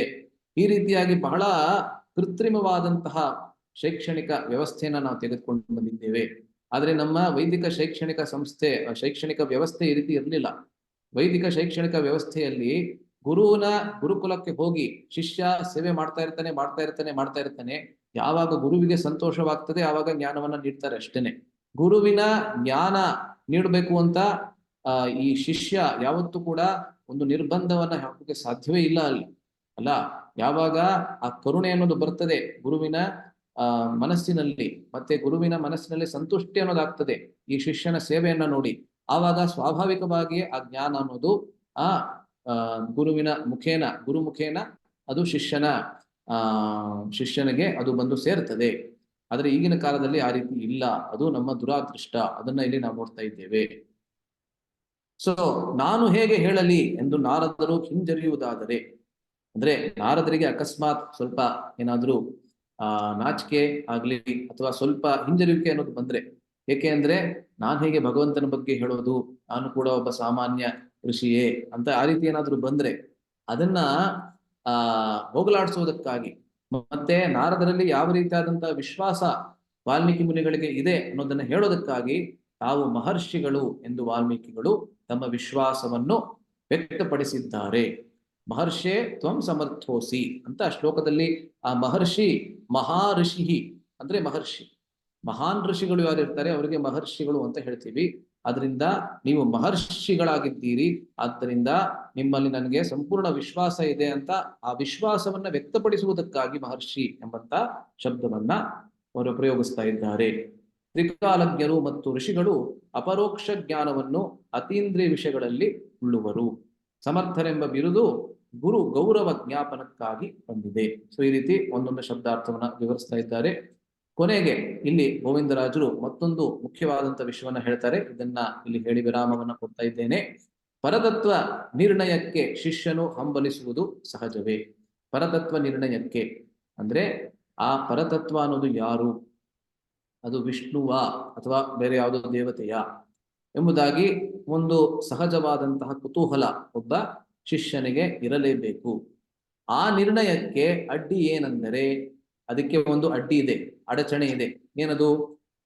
ವೇದಾಂತೋದಿತವಾದ ನಾನಾ ಪ್ರಕಾರದ ಬ್ರಹ್ಮ ವಿದ್ಯೆಗಳಲ್ಲಿ ಆ ಗುಣ ವಿಶಿಷ್ಟನನ್ನಾಗಿ ಜ್ಞಾನಿಗಳು ತಿಳಿಯುವ ಪರವಸ್ತುವು ವಿಷ್ಣುವೋ ರುದ್ರಾದಿ ಇತರರು. ಸೊ ಈ ರೀತಿಯಾಗಿ ವೈದಿಕ ಮಾರ್ಗದಲ್ಲಿ ಬಂದಾದ್ಮೇಲೆ ಕೂಡ ಜಿಜ್ಞಾಸೆ ಇದ್ದಲ್ಲಿ ಆ ಪರತತ್ವ ಯಾರು, ಪರವಸ್ತು ಯಾರು ಅನ್ನೋದನ್ನ ತಿಳ್ಕೊಳ್ಳೋಕೆ ಯಾವಾಗ ಜಿಜ್ಞಾಸೆ ಇರ್ತದೆ, ಆ ಜಿಜ್ಞಾಸೆಯನ್ನ ಜಿಜ್ಞಾಸೆಯ ಮಾರ್ಗದಲ್ಲಿ ಹೋಗ್ತಾ ಇರಬೇಕಾದ್ರೆ ಒಂದು ಅಡಚಣೆ ಬರ್ತದೆ. ಏನದು ಅಂದ್ರೆ ಆ ಪರತತ್ವ ಆ ವಿಷ್ಣು ಇರಬಹುದು ಅಥವಾ ಬೇರೆ ಯಾವುದು ದೇವತೆ ಇರಬಹುದು. ರುದ್ರ ಅಂದ್ರೆ ಶಿವ, ಬೇರೆ ಎಲ್ಲ ಆದಿ ದೇವತೆಗಳು 33 ಕೋಟಿ ದೇವತೆಗಳಿದ್ದಾರೆ. ಆ ಎಲ್ಲಾ ದೇವತೆಗಳಿಗೂ ಒಂದೊಂದು ನಿರ್ದಿಷ್ಟವಾದಂತಹ ಸ್ಥಾನಮಾನವನ್ನ ಕೊಡ್ತಾರೆ. ಸೊ ಯಾರು ಪರತತ್ವ ಅನ್ನೋದ್ರ ಬಗ್ಗೆ ಜಿಜ್ಞಾಸೆ ಇರಬಹುದು. ಅವತಾರ ಪ್ರಯುಕ್ತ ತೇಜಸ್ಸು ವಿಷ್ಣುವಿನದು, ಅವತಾರ ಪ್ರಯುಕ್ತ ತೇಜಸ್ಸು ವಿಷ್ಣುವಿನದು, ಬೇರೊಂದು ದೇವತೆಯದು. ಇಲ್ಲಿ ಹೇಳಲ್ಪಟ್ಟ ಷೋಡಶ ಗುಣ ಪೂರ್ತಿತ್ವ ಯಾವನದ್ದು, ಇದು ಪ್ರಶ್ನೆಯ ಹೃದಯ ಎಂಬುದಾಗಿ ಗೋವಿಂದರಾಜರ ವ್ಯಾಖ್ಯಾನ. ಅಂದ್ರೆ ಈ 16 ಗುಣಗಳನ್ನ ಹೇಳಿ ಕೊನೆಗೆ ಆ ದೇವತೆಗಳು ಕೂಡ ಯಾರನ್ನ ನೋಡಿ ಯುದ್ಧದಲ್ಲಿ ಹೆದರುಕೊಳ್ತಾರೆ ಎಂಬುದನ್ನ ಹೇಳಬೇಕಾದ್ರೆ ಬಹಳ ಸ್ಪಷ್ಟವಾಗಿ ವಾಲ್ಮೀಕಿಗಳು ಹೇಳ್ತಾ ಇದ್ದಾರೆ, ಪರತತ್ವ ಅನ್ನೋದು ವಿಷ್ಣುವೇನೆ ಎಂಬುದಾಗಿ ಇಲ್ಲಿ ಗೋವಿಂದರಾಜರು ಹೇಳ್ತಾ ಇದ್ದಾರೆ. ಬಹಳ ಸುಂದರವಾಗಿ ಅವರು ಹೇಳ್ತಾ ಇದ್ದಾರೆ. ಏಕೆ ಅಂದ್ರೆ ಈ ಕೊನೆ ಶ್ಲೋಕದಲ್ಲಿ ಬಂತು ಅಲ್ಲ, ಯಾರನ್ನ ನೋಡಿ ಯುದ್ಧದಲ್ಲಿ ಆ ದೇವತೆಗಳು ಕೂಡ ಹೆದರ್ಕೊಳ್ತಾರೆ ಅಂತ. ಅದರಿಂದ ಆ ರೀತಿಯಾಗಿ ಹೇಳಿರೋದ್ರಿಂದ ಖಂಡಿತವಾಗ್ಲೂ ಆ ಪರತತ್ವ ವಿಷ್ಣು ಇರಲೇಬೇಕು. ಮತ್ತೆ ಆ ವಿಷ್ಣು ಯಾರಾಗಿ ಬಂದಿದ್ದಾನೆ ಇವಾಗ ಅಂತ ಹೇಳಿದ್ರೆ ರಾಮಚಂದ್ರನಾಗಿ ಬಂದಿದ್ದಾನೆ ಎಂಬುದಾಗಿ ಗೋವಿಂದರಾಜರು ಹೇಳ್ತಾ ಇದ್ದಾರೆ. ಸೊ ವೇದಾಂತಾದಿ ಶಾಸ್ತ್ರಗಳ ವಿಷ್ಣುವೇ ಶ್ರೀರಾಮಾಯಣದ ಶ್ರೀರಾಮಚಂದ್ರನೆಂಬುದನ್ನು ಪ್ರಶ್ನೋತ್ತರ ರೂಪದಲ್ಲಿ ತಿಳಿಸುವ ಜಾಣಕ್ರಮವಿದು. ಜಾಣಕ್ರಮ ಬಹಳ ಬುದ್ಧಿವಂತ ಕ್ರಮದಲ್ಲಿ ಪ್ರಶ್ನೋತ್ತರ ರೂಪದಲ್ಲಿ ವಾಲ್ಮೀಕಿ ಮುನಿಗಳು ನಮ್ಮೆಲ್ಲರಿಗೆ ಆ ಶ್ರೀರಾಮಚಂದ್ರನೇ ಆ ಭಗವತ್ ತತ್ವ, ಆ ವಿಷ್ಣು ತತ್ವ ಎಂಬುದನ್ನ ಬಹಳ ಸುಂದರವಾಗಿ, ಬಹಳ ಆಸಕ್ತಿಯುತವಾಗಿ ನಮ್ಗೆ ತಿಳಿಸ್ತಾ ಇದ್ದಾರೆ. ಹೇಗೆ? ಪ್ರಶ್ನೋತ್ತರ ರೂಪದಲ್ಲಿ. ಪ್ರಶ್ನೋತ್ತರ ಎಲ್ಲಿರ್ತದೆ ಅಲ್ಲಿ ಸ್ವಾಭಾವಿಕವಾದಂತಹ ಆಸಕ್ತಿ ಬಂದೇ ಬರುತ್ತದೆ. ಆದ್ದರಿಂದಲೇ ನಮ್ಮ ಎಲ್ಲಾ ಶಾಸ್ತ್ರಗಳು ಕೂಡ ಪ್ರಶ್ನೆ ಮತ್ತೆ ಉತ್ತರ ಈ ರೂಪದಲ್ಲೇ ಇದೆ ಎಂಬುದನ್ನು ನಾವು ಮುಂಚೆ ಕೂಡ ನಾವು ಚರ್ಚೆ ಮಾಡಿದ್ದೇವೆ. ಸೊ ನಾರದರ ಉತ್ತರದಲ್ಲಿ ಇದಿನ್ನೂ ಸ್ಪಷ್ಟವಾಗುವುದು. ಯಾವಾಗ ನಾರದರು ಉತ್ತರಿಸೋದಕ್ಕೆ ಶುರು ಮಾಡ್ತಾರೆ, ಮುಂದಿನ ಶ್ಲೋಕದಿಂದ ಅವರ ಉತ್ತರ ಬರ್ತದೆ, ಅದರಲ್ಲಿ ಇದಿನ್ನೂ ಮತ್ತೆ ಸ್ಪಷ್ಟವಾಗ್ತದೆ. ಹೇಗೆ? ಶ್ರೀರಾಮಚಂದ್ರನೇ ಆ ಪರತತ್ವ ಎಂಬುದು ಮತ್ತಷ್ಟು ಸ್ಪಷ್ಟವಾಗ್ತದೆ. ಸೊ ಇದು ಇವತ್ತಿನ ಚರ್ಚೆ. ಈ 5ನೇ ಶ್ಲೋಕದಲ್ಲಿ ಮುಖ್ಯವಾಗಿ ನಾವು ಏನನ್ನ ಚರ್ಚೆ ಮಾಡಿದ್ವಿ ಅಂತ ಹೇಳಿದ್ರೆ, ಶ್ರೀ ವಾಲ್ಮೀಕಿ ಮುನಿಗಳ ಕುತೂಹಲ ಏನಿದೆ, ಆ ಬ್ರಹ್ಮ ಜಿಜ್ಞಾಸೆ ಏನಿದೆ, ಬ್ರಹ್ಮನ ಬಗ್ಗೆ ತಿಳಿದುಕೊಳ್ಳಬೇಕು, ಮತ್ತೆ ಆ ಶ್ರೀರಾಮಚಂದ್ರನೇ ಆ ಪರಬ್ರಹ್ಮನ್ ಎಂಬುದನ್ನ ಬಹಳ ಸೂಕ್ಷ್ಮವಾಗಿ ಮತ್ತೆ ಬಹಳ ಬುದ್ಧಿವಂತಿಕೆಯಿಂದ ಹೇಗೆ ಅವರು ವ್ಯಕ್ತಪಡಿಸಿದ್ದಾರೆ ಈ 16 ಗುಣಗಳ ಮೂಲಕ ಎಂಬುದನ್ನ ಈ ಶ್ಲೋಕದಲ್ಲಿ ವಿಶೇಷವಾಗಿ ಎಲ್ಲ ಆಚಾರ್ಯರು ವಿವರಿಸ್ತಾರೆ. ಅದರ ಬಗ್ಗೆ ಇವತ್ತು ನಾವು ನಮ್ಮ ಚರ್ಚೆಯನ್ನ ಮಾಡಿದ್ದೇವೆ. ಎಲ್ಲರಿಗೂ ಬಹಳ ಧನ್ಯವಾದಗಳು. ಯಾರ್ಯಾರು ಇವತ್ತು ಸೇರಿದ್ದೀರಾ ಎಲ್ಲರಿಗೆ. ಯಾವ್ದಾದ್ರು ಪ್ರಶ್ನೆ ಅಥವಾ ಯಾವ್ದಾದ್ರು ಟೀಕೆ ಟಿಪ್ಪಣಿ ಇದ್ದಲ್ಲಿ ಇವಾಗ ನೀವು ಮಾಡಬಹುದು. ಇಲ್ಲವಾದಲ್ಲಿ ನಾವು ಮತ್ತೆ ಬರುವ ಮಂಗಳವಾರ ಮತ್ತೆ ಸೇರಿ ನಮ್ಮ ಚರ್ಚೆಯನ್ನ ಮುಂದುವರಿಸ್ತೇವೆ. ಎಲ್ಲರಿಗೂ ಬಹಳ ಧನ್ಯವಾದಗಳು. ಹರೇ ಕೃಷ್ಣ. ಹರೇ ಕೃಷ್ಣ ಪ್ರಭುಜಿ. ನಮಗೂ ಈಗ ಕುತೂಹಲ ಬಂದಿದೆ, ನೆಕ್ಸ್ಟ್ ಕ್ಲಾಸ್ ಇಂದ ನೀವು ರಾಮನ ಬಗ್ಗೆ ಹೇಳ್ತಾ ಇದ್ದೀರಂತ. ಒಂದು ಪ್ರಶ್ನೆ ಪ್ರಭು, ಈಗ ನೀವು ಹೇಳಿದ್ದ ಎಲ್ಲಾ ಶ್ಲೋಕದಲ್ಲಿ ಕೆಲವು ಕಡೆ ಶ್ರೀರಾಮಚಂದ್ರನೇ ವಿಷ್ಣು ಅಂತ ಹೇಳಿದ್ದೀರಾ, ಅಂದ್ರೆ ಯುಗ ಅವತಾರ ಅಲ್ವಾ? ಈಗ ನಾವು ಚಿಕ್ಕನಿಂದಲೂ ನಾರಾಯಣನೇ ಎಲ್ಲ ನಾರಾಯಣನಿಂದಲೇ ಎಲ್ಲ ದಶಾವತಾರಗಳು ಬಂದವು ಅಂತ ನಮ್ಗೆ ಮೊದ್ಲಿನ ಚಿಕ್ಕನಿಂದಲೂ ಗೊತ್ತಿತ್ತು. ನಾವು ಇಸ್ಕಾನ್ ಬಂದ್ಮೇಲೆ ಅದು ಕೃಷ್ಣನಿಂದ ಬಂದಿದ್ದು ಗೊತ್ತಿದೆ. ಕೃಷ್ಣನಿಂದ ಹೇಗೆ ಸಂಕರ್ಷಣ ಎಲ್ಲ ಬಂದದ್ದು ಹೇಗೆ ಅಂತ ಗೊತ್ತಿದೆ. ಆದ್ರೆ ಯಾಕೆ ಎಲ್ಲ ಶ್ರೀ ಸಂಪ್ರದಾಯರು ಎಲ್ಲರೂ ನಾರಾಯಣನೇ ಪೂಜಿಸ್ತಾರೆ, ನಾರಾಯಣನೇ ಅವರು ಮಂತ್ರವನ್ನು ಜಪಿಸ್ತಾರೆ? ಇದು ಯಾಕೆ ಹೀಗೆ? ಧನ್ಯವಾದಗಳು ಪ್ರಶ್ನೆಗೆ. ಅದಕ್ಕೆ ಬಹಳಷ್ಟು ಬಲಿಷ್ಠವಾದಂತಹ ಕಾರಣಗಳು ಇದೆ. ಮುಖ್ಯವಾಗಿ ಇದು ಒಂದೊಂದು ಭಗವಂತನ ಜೊತೆಗೆ ಯಾವ ರಸದಲ್ಲಿ ಬೇರೆ ಬೇರೆ ಭಕ್ತರು ಇರ್ತಾರೆ ಅದೇ ಮುಖ್ಯವಾದಂತಹ ಕಾರಣ. ಶ್ರೀ ಸಂಪ್ರದಾಯದಲ್ಲಿರ್ಬಹುದು, ಮಧ್ವ ಸಂಪ್ರದಾಯದಲ್ಲಿರ್ಬಹುದು, ಮುಖ್ಯವಾಗಿ ಅವರೆಲ್ಲರೂ ಐಶ್ವರ್ಯ, ಭಗವಂತನ ಐಶ್ವರ್ಯದ ಜೊತೆಗೆ ಮತ್ತು ಐಶ್ವರ್ಯಯುತವಾದಂತಹ ಭಗವಂತನ ಜೊತೆಗೆ ಅವರು ಆದಾನ ಪ್ರದಾನವನ್ನ ಮಾಡೋದಕ್ಕೆ ಬಯಸ್ತಾರೆ. ಸೊ ಕೃಷ್ಣನಲ್ಲಿ ಆ ರೀತಿಯಾದಂತಹ ಐಶ್ವರ್ಯಕ್ಕಿಂತ ಹೆಚ್ಚಾಗಿ ಮಾಧುರ್ಯವನ್ನ ನೋಡ್ತಾರೆ ಎಲ್ಲರೂ ಕೂಡ. ಆದ್ದರಿಂದ ವಿಷ್ಣುವನ್ನ ಅವರು ಪೂಜಿಸ್ತಾರೆ ಎಂಬುದಾಗಿ ಇಲ್ಲಿ ನಮ್ಮ ಭಕ್ತಿ ರಸಾಮೃತ ಸಿಂಧು ಆದಿ ಗ್ರಂಥಗಳಲ್ಲಿ ನಾವು ನೋಡ್ತೇವೆ.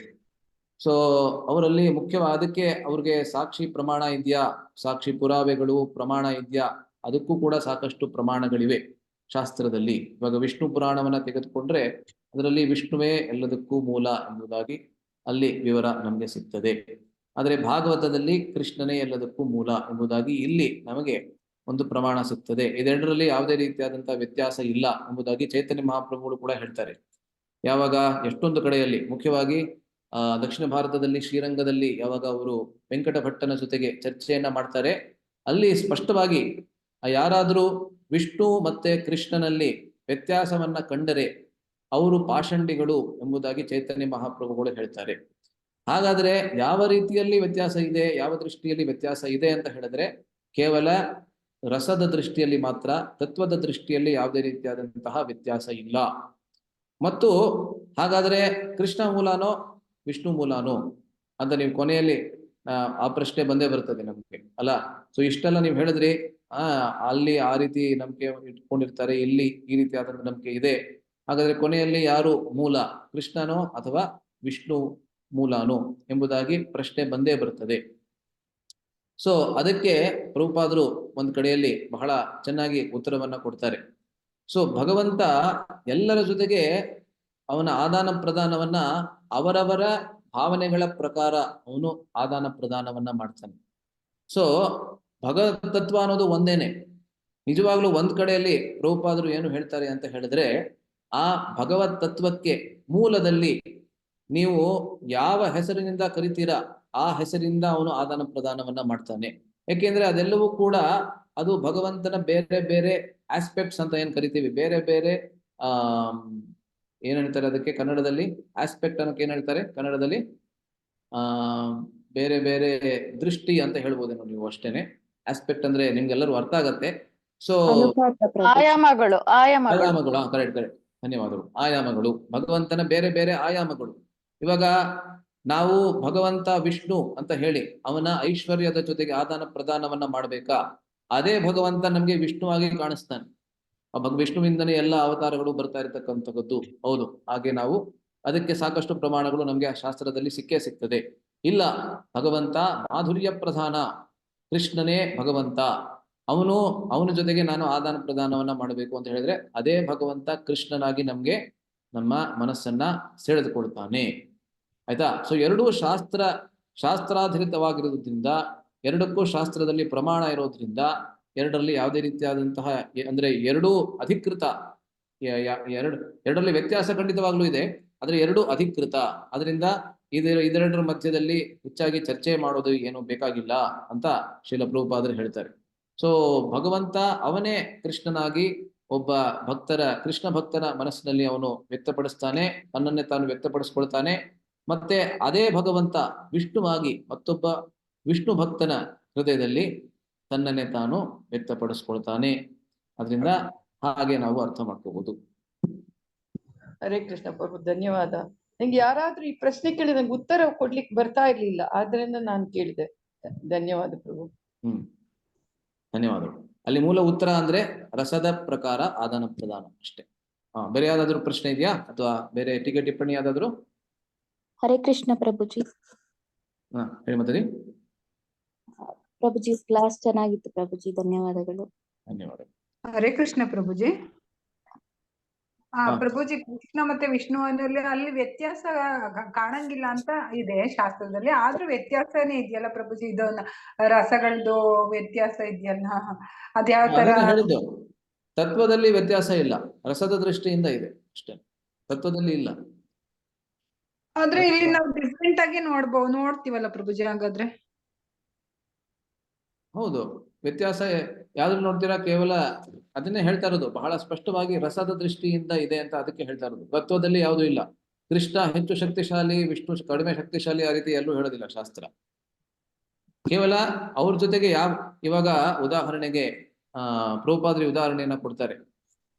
ಒಬ್ಬ ತಂದೆ ಇರ್ತಾನೆ ಅಂತ ಇಟ್ಕೊಳ್ಳಿ. ತಂದೆಗೆ ಇಬ್ರು ಮಕ್ಕಳು ಇರ್ತಾರೆ. ಒಬ್ಬ ಮಗು ಆ ತಂದೆಯ ಒಂದು ಆಯಾಮ ಅಂತ ಏನ್ ಹೇಳಿದ್ರು ಅವ್ರು ಇರ್ತಾನೆ. ತಂದೆಗೆ ಬಹಳಷ್ಟು ಲಕ್ಷಣಗಳು ಇರ್ತದೆ. ಒಂದು ಲಕ್ಷಣ ಪ್ರಾಯಶಃ ಅವನಿಗೆ ಗಣಿತ ಬಹಳ ಚೆನ್ನಾಗಿ ಗೊತ್ತಿರ್ತದೆ ಅಂತ ಇಟ್ಕೊಳ್ಳಿ. ಸೊ ಅವನ ಮೊದಲನೇ ಮಗನಿಗೆ ಅದು ಬಹಳ ಇಷ್ಟ ಅವನಿಗೆ. ಯಾಕೆಂದ್ರೆ ಇವನಿಗೆ ಗಣಿತ ಬಹಳ ಇಷ್ಟ ಅಲ್ಲ, ಮೊದಲನೇ ಮಗನಿಗೆ ಬಹಳ ಗಣಿತ ಅಂದ್ರೆ ಇಷ್ಟ. ಅದರಿಂದ ಯಾವಾಗ್ಲೂ ತಂದೆ ಜೊತೆಗೆ ಕೂತ್ಕೊಂಡು ಅವನು ಗಣಿತವನ್ನ ಕಲಿತಾನೆ. ಎರಡನೇ ಮಗ ಯಾರಿದ್ದಾನೆ, ಅವನಿಗೆ ತಂದೆಯ ಮತ್ತೊಂದು ಆಯಾಮ ಇಷ್ಟ. ಯಾವ್ದು ಆಯಾಮ? ಪ್ರಾಯಶಃ ತಂದೆಗೆ ಈಜು ಬಹಳ ಚೆನ್ನಾಗಿ ಬರ್ತದೆ, ಸ್ವಿಮ್ಮಿಂಗ್ ಬಹಳ ಚೆನ್ನಾಗಿ ಬರ್ತದೆ, ಅದು ಬಹಳ ಇಷ್ಟ. ಸೊ ತಂದೆ ಜೊತೆಗೆ ಹೋಗಿ ಯಾವಾಗ್ಲೂ ಅವನು ಈಜಾಟವನ್ನ ಆಡ್ತಾನೆ.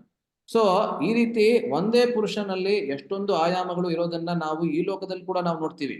ಮಕ್ಕಳು ಯಾವಾಗ್ಲೂ ಆ ತಂದೆಯ ಒಂದೇ ಆಯಾಮಕ್ಕೆ ಆಕರ್ಷಿತರಾಗೋದಿಲ್ಲ, ಅಥವಾ ಅದರ ಜೊತೆಗೆ ಅವರು ಹೊಂದ್ಕೊಳ್ಳೋದಿಲ್ಲ. ಬೇರೆ ಬೇರೆ ಮಕ್ಕಳು ಬೇರೆ ಬೇರೆ ತರದಲ್ಲಿ ತಂದೆ ಜೊತೆಗೆ ಕೂಡ ಆದಾನ ಪ್ರದಾನವನ್ನ ಮಾಡ್ತಾರೆ. ಸೊ ಅದೇ ರೀತಿಯಲ್ಲಿ ಪರಮ ಭಗವಂತನ ಜೊತೆಗೆ ಬೇರೆ ಬೇರೆ ರೀತಿಯಾದಂತಹ ಆದಾನ ಪ್ರದಾನವನ್ನ ಬೇರೆ ಬೇರೆ ರೀತಿಯಾದಂತಹ ಭಕ್ತರು ಮಾಡೋದ್ರಲ್ಲಿ ಯಾವುದೇ ರೀತಿಯಾದಂತಹ ಆಶ್ಚರ್ಯವೇ ಇಲ್ವೇ ಇಲ್ಲ ಅಲ್ಲ. ಕೆಲವರಿಗೆ ಭಗವಂತನ ಐಶ್ವರ್ಯ ಇಷ್ಟ, ಹೌದು, ಅದರಲ್ಲಿ ಅದು ಸ್ವಾಭಾವಿಕವಾಗಿ ಅವರಲ್ಲಿ ಬರ್ತದೆ. ಐಶ್ವರ್ಯ ಅನ್ನೋದೇನಿದೆ, ಭಗವಂತನ ಐಶ್ವರ್ಯ, ವೈಕುಂಠದಲ್ಲಿ ಭಗವಂತ ಎಲ್ಲರಿಂದ ಸ್ತುತಿಸಲ್ಪಡ್ತಾನೆ. ಎಲ್ಲರೂ ಅವನಿಗೆ ಪುರುಷ ಸೂಕ್ತವನ್ನ ಹೇಳ್ತಾರೆ.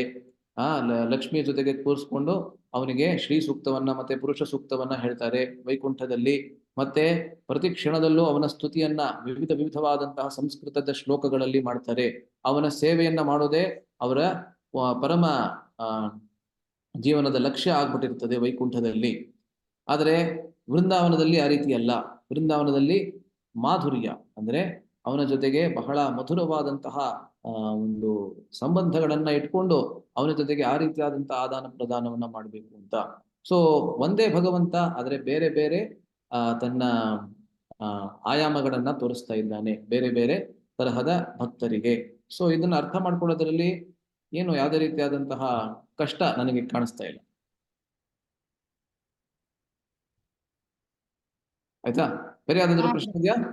ಕ್ಲಿಯರ್ ಆಯ್ತು ಗುರುಜಿ, ಎಲ್ಲ ಕ್ಲಿಯರ್ ಆಯ್ತು. ಥ್ಯಾಂಕ್ಸ್. ಬೇರೆ ಯಾರು ಪ್ರಭುಜಿ, ಹರೇ ಕೃಷ್ಣ. ಹೇಳಿ ಪ್ರಭುಜಿ, ನಾವು ಭಗವಂತನ ಕಂಪ್ಲೀಟ್ ಆಗಿ ಅರ್ಥ ಮಾಡ್ಕೊಳಕ್ ಸಾಧ್ಯ ಇದೆಯಾ?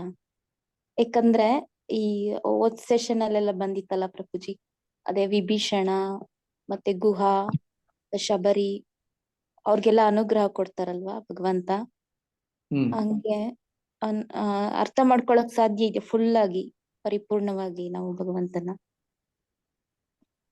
ಸೊ ಭಗವಂತನ ಬಗ್ಗೆ ಸಂಪೂರ್ಣವಾಗಿ ಭಗವಂತ ಕೂಡ ತಿಳ್ಕೊಳಕ್ ಸಾಧ್ಯ ಇಲ್ಲ ಎಂಬುದಾಗಿ ಭಗವದ್ಗೀತೆಯಲ್ಲಿ ಹೇಳ್ತಾನೆ ಅಲ್ಲ. 10ನೇ ಅಧ್ಯಾಯದಲ್ಲಿ ತನ್ನ ವಿಭೂತಿಗಳ ಬಗ್ಗೆ ಹೇಳಬೇಕಾದ್ರೆ ಕೊನೆಯಲ್ಲಿ ವಿಷ್ಟಭ್ಯಾಹಂ ಇದಂ ಕೃತ್ಸ್ನಂ ಏಕಾಂಶೇಣ ಸ್ಥಿತೋ ಜಗತ್, ಕೊನೆಯಲ್ಲಿ 42ನೇ ಶ್ಲೋಕ ಇರಬೇಕು. ಅದರಲ್ಲಿ ಹೇಳ್ತಾನೆ, ಯದ್ಯದ್ ವಿಭೂತಿ ಮತ್ಸತ್ವಂ ಶ್ರೀಮದೂರ್ಜಿತಮೇಮವ ತತ್ತದೇವಾವಗಚ್ಚತ್ವಂ ಮಮ ತೇಜೋಂಶ ಸಂಭವಂ. ನನ್ನ ತೇಜಸ್ಸು ಏನಿದೆ ಅದರ ಅಂಶದ ಒಂದೇ ಒಂದು ಅಂಶದಿಂದ ಸಂಪೂರ್ಣವಾದಂತಹ ಭೌತಿಕ ಜಗತ್ತು ನಡೀತಾ ಇದೆ. ಆದ್ರಿಂದ ಏಕಾಂಶೇಣ ಸ್ಥಿತೋ ಜಗತ್, ಈ ಸಂಪೂರ್ಣವಾದಂತಹ ಜಗತ್ತು ಒಂದೇ ಒಂದು ಅಂಶದಿಂದ ಅದು ನಡೀತಾ ಇದೆ. ಸೊ ಭಗವಂತನ ಬಗ್ಗೆ ಸಂಪೂರ್ಣವಾಗಿ ನಾವು ತಿಳಿದುಕೊಳ್ಬೇಕು ಅಂದ್ರೆ ಅದು ವ್ಯರ್ಥ ಪ್ರಯತ್ನ. ರೂಪಾದ್ರು ಹೇಳ್ತಾರೆ ಅದನ್ನ. ಹಾಗಾದ್ರೆ ನಾನು ಭಗವಂತನ ಬಗ್ಗೆ ಏನಕ್ಕೆ ತಿಳ್ಕೋಬೇಕು?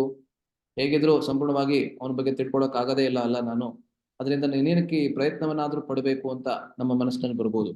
ಆ ರೀತಿಯಾದಂತಹ ಪ್ರಶ್ನೆ ಈ ಲೋಕದಲ್ಲೂ ಕೂಡ ಸಮ್ಮತ ಅಲ್ಲ. ಈ ಲೋಕದಲ್ಲಿ ಇವಾಗ ಒಂದು ಫಿಸಿಕ್ಸ್ ಅಂತ ಇಟ್ಕೊಳ್ಳಿ, ಭೌತಶಾಸ್ತ್ರರ ಒಬ್ಬ ದೊಡ್ಡ ವಿಜ್ಞಾನಿ ಆಗಿರ್ಬೋದು, ಅವನು ಸಂಪೂರ್ಣವಾಗಿ ಭೌತಶಾಸ್ತ್ರದ ಬಗ್ಗೆ ಎಲ್ಲಾನು ತಿಳ್ಕೊಂಡಿರ್ತಾನ? ಖಂಡಿತವಾಗ್ಲೂ ಇಲ್ಲ. ಎಷ್ಟು ಜಾಸ್ತಿ ತಿಳ್ಕೊಳ್ಳೋಕೆ ಪ್ರಯತ್ನ ಪಡ್ತಾನೆ ಅವನಿಗೆ ಏನಂತ ಅನ್ಸುತ್ತೆ, ನಾನು ಅಷ್ಟು ಕಡಿಮೆ ತಿಳ್ಕೊಂಡಿದ್ದೀನಿ ಅಂತ ಅನ್ಸುತ್ತೆ ಅವನಿಗೆ. ಆದ್ರೂ ಕೂಡ ಆ ಪ್ರಯತ್ನವನ್ನ ಬಿಟ್ಬಿಡ್ತಾನ ಹಾಗಂತ? ಭೌತಶಾಸ್ತ್ರ ನನ್ಗೆ ಹೇಗಿದ್ರು ಗೊತ್ತಾಗೋದಿಲ್ಲ ಸಂಪೂರ್ಣವಾಗಿ, ಬಿಟ್ಟೇ ಬಿಡೋಣ ಇದನ್ನ ಅತ್ಲಗೆ ಅಂತ ಬಿಟ್ಬಿಡ್ತಾನ ಅವನು? ಇಲ್ಲ.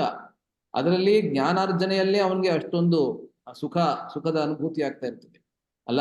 ಸೊ ಒಂದು ಸಾಮಾನ್ಯವಾದಂತಹ ಭೌತಿಕ ವಿಷಯದ ಜ್ಞಾನಾರ್ಜನೆಯಲ್ಲೇ ಅಷ್ಟು ಅವನ ಸಂತೋಷ ಆಗ್ತಾ ಇರ್ಬೇಕಾದ್ರೆ, ಸಂತುಷ್ಟಿ ಸಿಗ್ತಾ ಇರ್ಬೇಕಾದ್ರೆ, ಭಗವಂತನ ವಿಷಯದಲ್ಲಿ ಜ್ಞಾನಾರ್ಜನೆಯಿಂದ ನಮ್ಗೆ ಇನ್ನೂ ಎಷ್ಟು ನಮ್ಮ ಮನಸ್ಸಿಗೆ ಸಂತುಷ್ಟಿ ಅನ್ನೋದಾಗ್ಲಿ, ನಮ್ಮ ಮನಸ್ಸಿಗೆ ಸಂತೋಷ ಅನ್ನೋದಾಗ್ಲಿ ಸಿಗಬೇಕು ಅಲ್ಲ.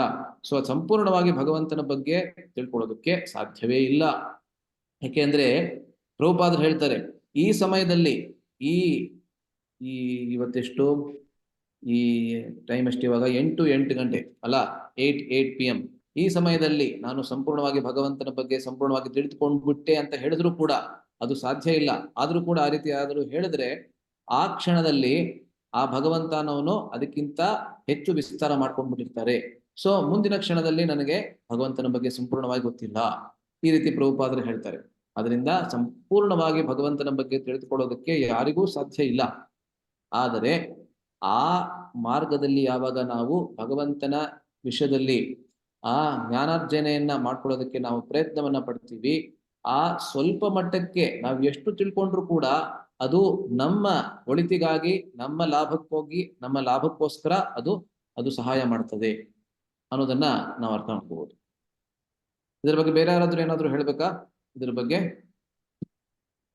ಹೌದು ಪ್ರಭುಜಿ, ಕರೆಕ್ಟ್ ನೀವ್ ಹೇಳಿದ್ದು. ನಾವ್ ಹಿಂಗೆ ಅಂತಾನೆ ಭಗವಂತನ್ ತಿಳ್ಕೊಳಕ್ ಹೋಗ್ತಾ ಇರುವಾಗ ಅದು ಚೇಂಜ್ ಆಗ್ಬಿಡುತ್ತೆ ಟೈಮ್, ಅದು ಬೇರೆ ರೂಟ್ ಕರ್ಕೊಂಡು ಹೊಂಟೋಗುತ್ತೆ. ಹೌದು, ನಿಜ. ಧನ್ಯವಾದಗಳು ಪ್ರಭುಜಿ. ಧನ್ಯವಾದಗಳು ಮಾತಾಜಿ, ಎಲ್ಲರಿಗೂ ಬಹಳ ಧನ್ಯವಾದಗಳು ಇವತ್ತು ಭಾಗವಹಿಸಿದ್ದಕ್ಕೆ. ನಾವು ಮತ್ತೆ ಬರೋ ಮಂಗಳವಾರ ಸೇರಿ ನಮ್ಮ ಚರ್ಚೆಯನ್ನ ಮುಂದುವರಿಸ್ತೇವೆ. ಅಲ್ಲಿವರೆಗೂ ಎಲ್ಲರಿಗೂ ಹರೇ ಕೃಷ್ಣ, ಧನ್ಯವಾದಗಳು. ಶ್ರೀಮದ್ ವಾಲ್ಮೀಕಿ ರಾಮಾಯಣಂ ಕಿ ಜೈ. ಜೈ ಹರೇ ಶ್ರೀಲ ಪ್ರಭುಪಾದ ಕಿ ಜೈ. ಜೈ Hare Krishna. Hare Krishna ಪ್ರಭುಜಿ, thank you. Class ತುಂಬಾ ಚೆನ್ನಾಗಿತ್ತು, ಧನ್ಯವಾದಗಳು. ವಾಂಛಾಕಲ್ಪತರುಭ್ಯಶ್ಚ ಕೃಪಾ ಸಿಂಧುಭ್ಯೋ ಚ ಭಕ್ತಾನಾಂ ಪಾವನೇಭ್ಯೋ ವೈಷ್ಣವೇಭ್ಯೋ ನಮೋ ನಮಃ.